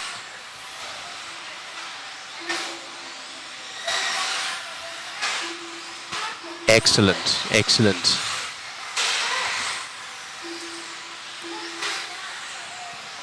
What is the food truck here at the local track called? I hear a call. All right, and we're going to find out from that, and we'll give them a shout out. It's getting on to lunchtime here. So it is getting on to lunchtime here at Hoosier RC HobbyPlex. Local time is 12:24 Eastern Standard Time here in New Albany, Indiana, Clash of Champions 2024. Hoosier RC HobbyPlex is the racetrack we are at.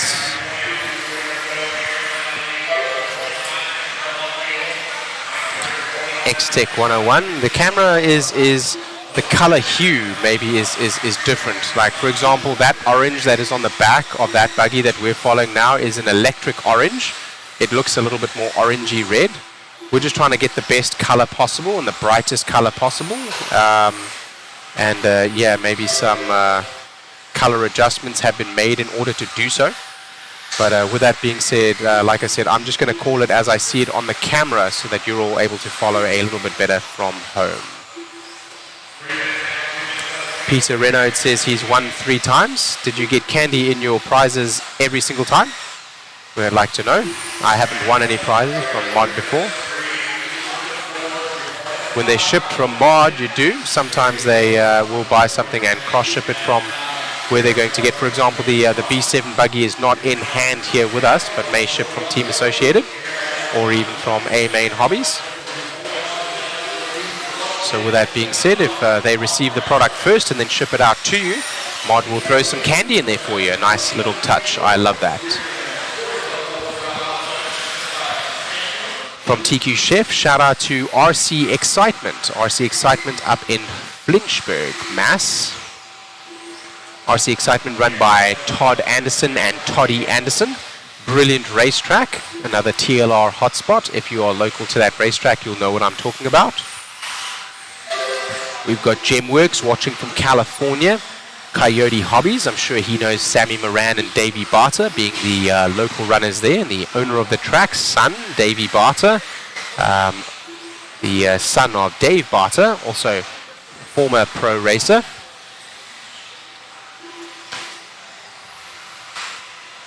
Hello CH Town Cuz from Loves Park, Illinois, installing a Hobbywing Max 6 and G2 as I watch. Love the stream. Big ups to Hobbytown in Loves Park, Illinois.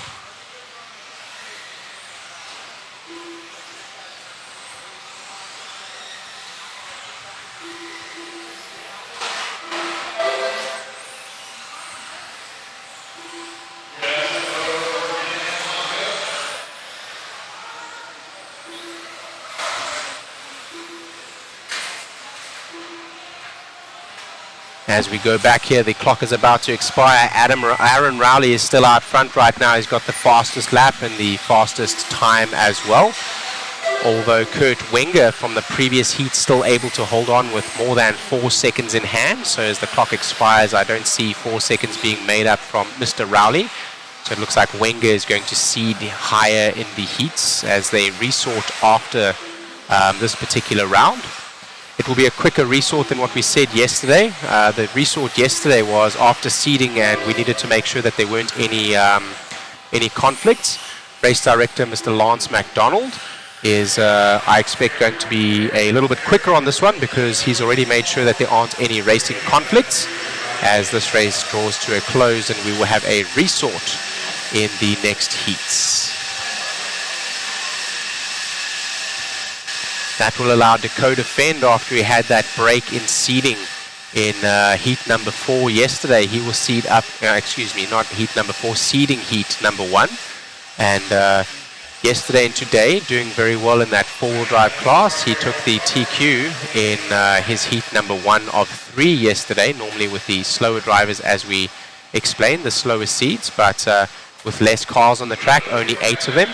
And with those drivers getting out of his way, essentially had a clear track to run and put down a TQ pace for that class. So that, along with the run that we will see today, will sort him up probably into the heat 3 of 3, which would be equivalent to the A main. I'm sure we're going to see Dakota's Fend 4-wheel drive buggy there coming up into that heat.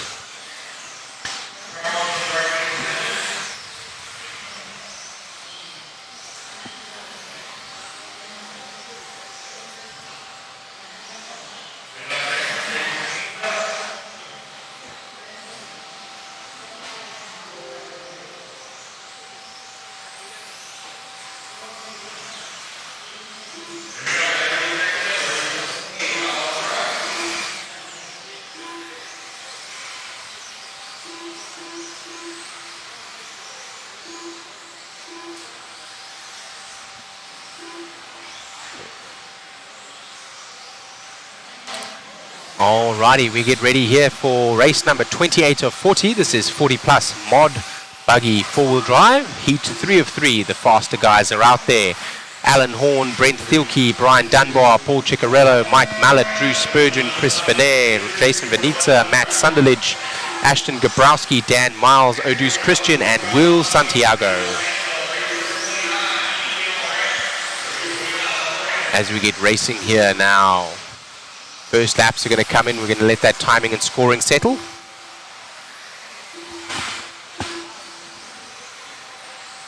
Mr. Mark Patterson, excuse me if I misspoke on Spencer's servos. I'm just double checking that right now. I know he's on the ProTech team, so definitely running ProTech batteries. I may have misspoken on the servos. Thank you for pointing that out. I'll double check that in just a couple of minutes. I'm on his page right now trying to have a look. I know that that changes from time to time, and as we go into 2024, I'm not sure if that is still so, but definitely running with ProTech Power as his batteries. ProTech RC, a higher level of performance. Available from your local hobby shop.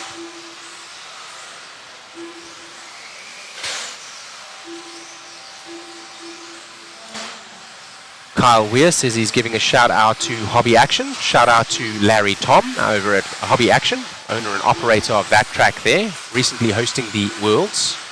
Exceptional coverage as well as exceptional racetrack also there, very well put together by Mr. Larry Tom. They did it very, very, very well, and it was a great spectacle to watch that race. Kyle Swanson is giving us a shout out at the track at Burlington Hobbies in Burlington, Wisconsin, as well as Trackside Hobbies and Raceway.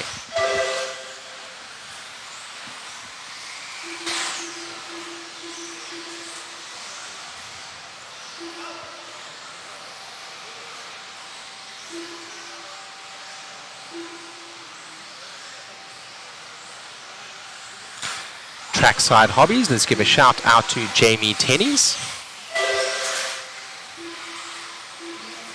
Trackside Hobbies is up in Brookfield, Wisconsin. They're over at 3635 North 124th Street. If you're local to Wisconsin, check them out. Right now we're going to follow around with Brian Dunbar as we're about 2 minutes down in this 5-minute heat. Brian Dunbar right now, he is coming to the point as he's putting together some consistency. His luck is stroking today as it was not yesterday. Also his electronics performing as he had a little bit of a failure with one of his motors causing a short circuit yesterday. A unfortunate issue there which rarely happens with electronics, but if this kind of stuff is going to happen, I can tell you now, as we've seen with many of the pros already, it always happens as your race starts. It never happens on like a practice lap or halfway through your run. That's not a good one. Always happens at the beginning of the run and is less than advantageous. Dunbar right now with a pretty fast best lap there, a 21.2, but Thielke now going faster with a 20.6 with the last one, a 20.9. So Thielke there now on the back. Team Associated driver with the B74.2. Coming over the Hobby Wing triple and over the Team Associated double onto the start-finish straightaway. He is in the pink and dark blue buggy with the white wheels. On camera, it looks pink. Maybe black in the back. Pink and black with the white wheels. Lovely move to the inside there. One of the drivers getting out of the way, and Brent Thielke getting through nice and quickly. This is our Team Associated team manager. So Thielke is definitely one of the ones that is helping to provide support not only for the drivers but also get support from the drivers, so knows the platform very well. And after taking a photograph with the Team Associated team as well as customers yesterday, he called out to all of the customers needing help with setup, needing help with their shocks, needing help with anything that they need to know about, to come over to the Team Associated team. As I said, these guys, some of the best guys you'll ever meet, and putting back into the hobby, understanding that they are at the highest level, but that in order for all of us to enjoy it, we may need some help with the setup. These cars are incredibly complex in their amount of setup. Still Thielke out front right now from Dunbar. So Thielke right now on a 14-lap pace over 5:01. Dunbar about 4 seconds back. A 14.504 if he stays on the same pace. Dunbar getting that consistency back today, and luck is with his luck is on his side. We had Drew Spurgeon in the 3, but he's ducked down now. Alan Horn is up in the 3, and Mike Mallet now. Kurt Wenger looks like he's going to sort to what will be the A main. He's got himself a fast enough time at a 13-lap pace at 5:01. Will he hang on to that? We'll see. Still Thielke right now from Dunbar, Horn and Mallet. Venair in the 5, Ciccarello in the 6. As we follow our leader Thielke as he's going over the ProTech tabletop down the Phantom downside in the Proline S's and the Exalt Soapbox over the Hobby Wing triple. Another driver's just getting out of the way there, staying to the inside of the corner, letting Thielke by as he finishes his run. Dunbar able to squeeze out a 21 flat on one of his laps, but still not able to get into the 20s. Filkey able to squeeze off a couple of 20s there with his B7. The Yokomo of Dunbar in second place, and Alan Horn also in a team associated in 3. That was heat number, thank you very much, B74, yes, we are in four-wheel drive here. I am very enamored with the B7's arrival to the scene.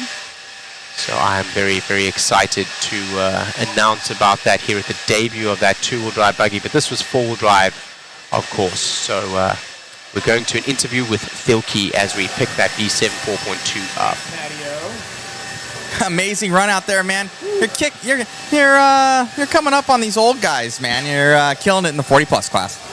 Man, it's tough out there in 40-plus with the four-wheel drives. We're all just trying to survive, and whether you're trying to lay down the fast laps or you're just trying to get around, it's pretty edgy out there. So, avoiding chaos, marshals, flipped cars, everything is really challenging in the four-wheel drive class. But happy to be running it. Don't really run much four-wheel drive, so it's fun to work with the team again and kind of learn the product a little bit more. Right on, buddy. Congratulations. Best of luck in the next one. Yeah, bring it on, Al. Q3, it's on. Good luck. He's calling him out. Let's see what Alan Horn can do about that in the next Q3 up there. So Brent Filkey there pointing out something that I've been alluding to a little bit earlier. Four-wheel drive is my favorite class to run, just simply because you can drive the car more aggressively. It is four-wheel drive, and generally they are a little bit faster. The stock class is set at a 13.5 turn limit rather than a 17.5 in the two-wheel drive. And him alluding to the fact there that he doesn't run it often, as well as the fact that it is a class that is less run than two-wheel drive. Two-wheel drive is the glory and is the most commonly run class. At most racetracks, you would be safe if you were running 10 scale to buy yourself a two-wheel drive buggy of some sort. Four-wheel drive is probably one of the next most popular, depending on where you are. Stadium truck maybe third. And then there are other classes all scattered out that take the fourth, fifth, and sixth spots. Often electric truggy, short course truck, maybe mini B, maybe stock class, maybe spec class. So there's a lot of variation as you go to different tracks. Contact your local hobby shop and see what they run. Get yourself set up. Let's get racing today and let's share the fun. So we get going here with heat number 1 of 4 for the 13.5 Independent Indy Buggy, brought to you by Team Associated. Peter Renaud is saying that there are some good raffle prizes in this one. Absolutely. We're giving away the two current Team Associated kits, being the B7 4.2 kit, which is the four-wheel drive kit. We're giving away a B7 kit. We're giving away a Nano Sport. We're giving away a YZ2 DTM3, as well as several other prizes. I think there will be 10 to 15 really great prizes. And if you'd like to win those, you can join us on the waffle. The link is pinned in one of the comments or is in the comments. So if you can find that, you are welcome to buy tickets there. $20 per ticket. Live draw on Sunday from Mod Live Media.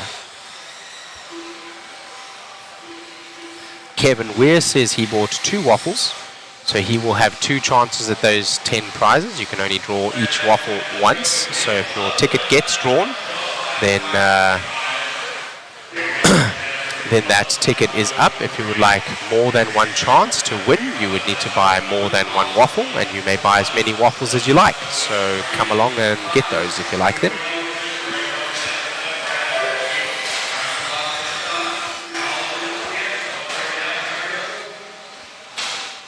JFT Custom says he got some sour twist candy in his prize that he won.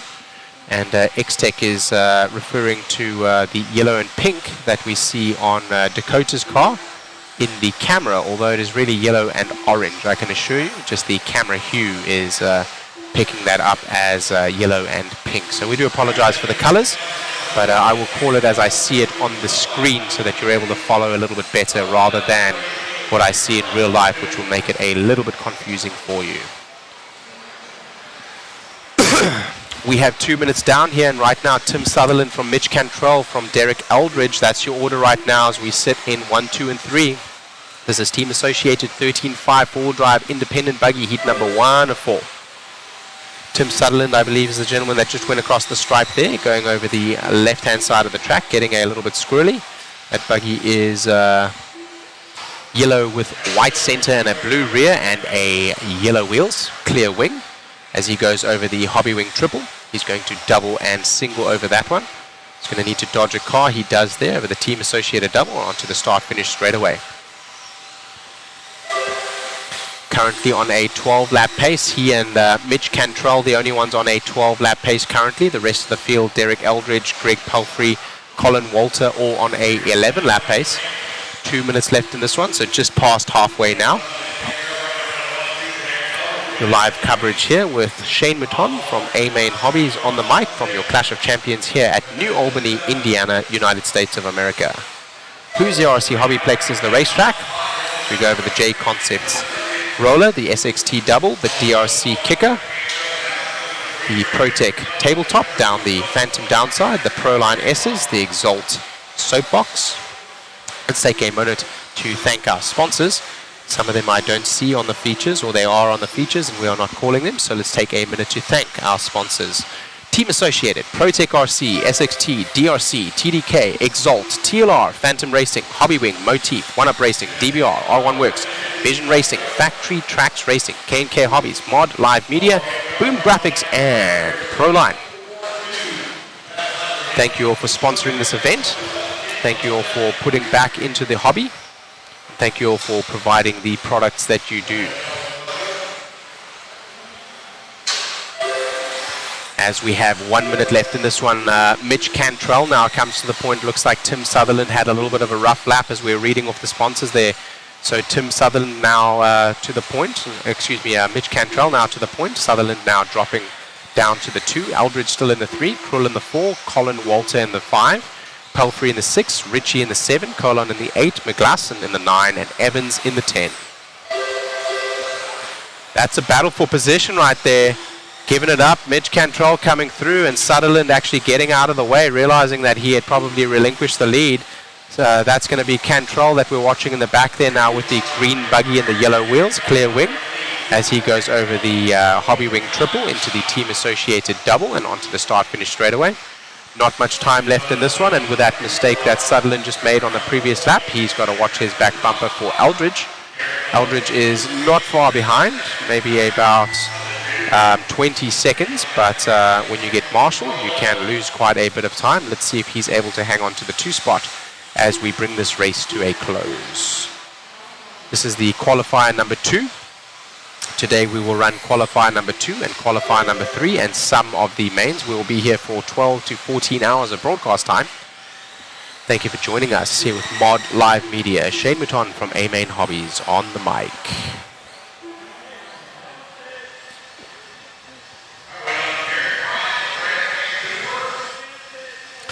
Michael Abraham asking over here, does this class require everyone to run the same tire? Can you provide some in-type? Watching from Virginia.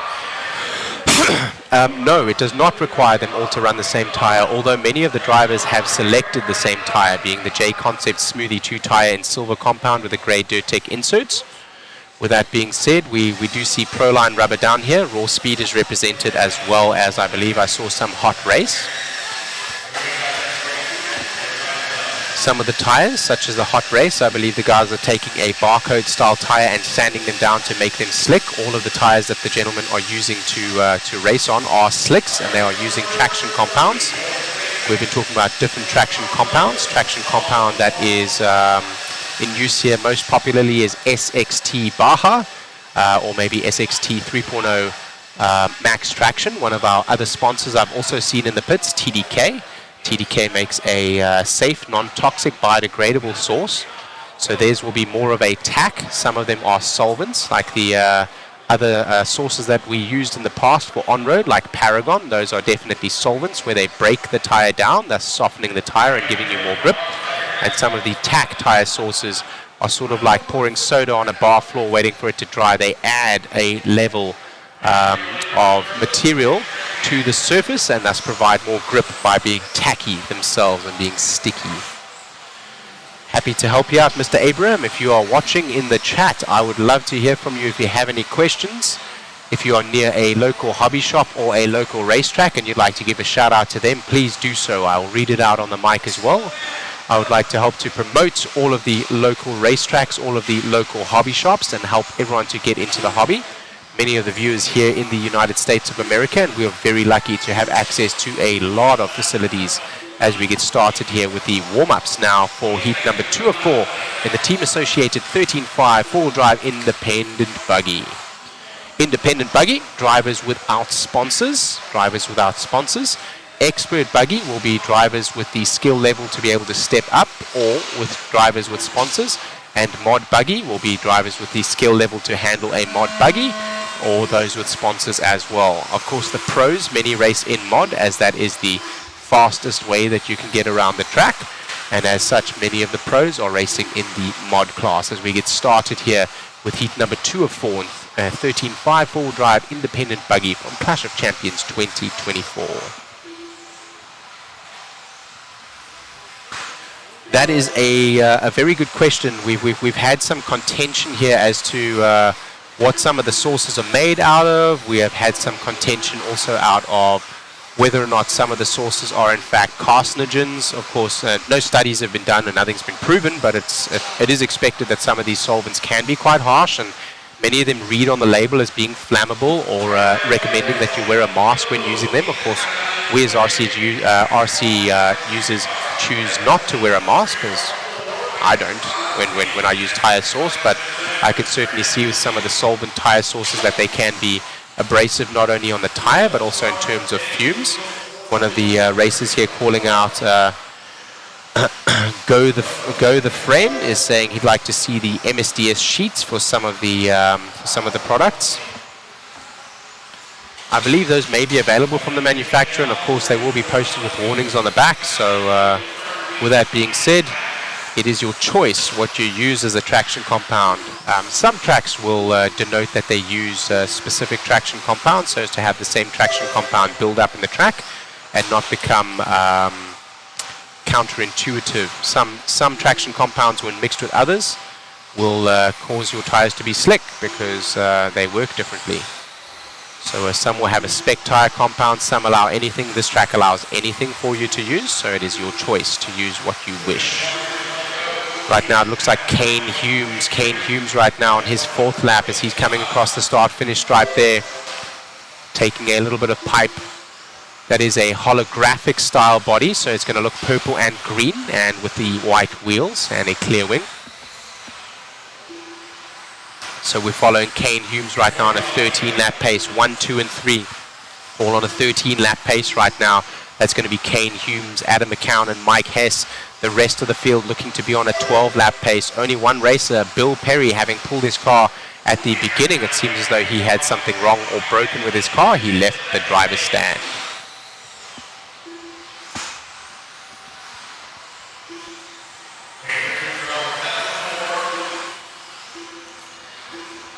Daryl Hawkins, I would tend to agree with you, and we have discussed how racers will often choose performance over anything else, and whether that be a detriment to your wallet, whether that be a detriment sometimes to your health, whether that be a detriment in any way, which or form, we are looking for any way to squeeze out the performance that we can.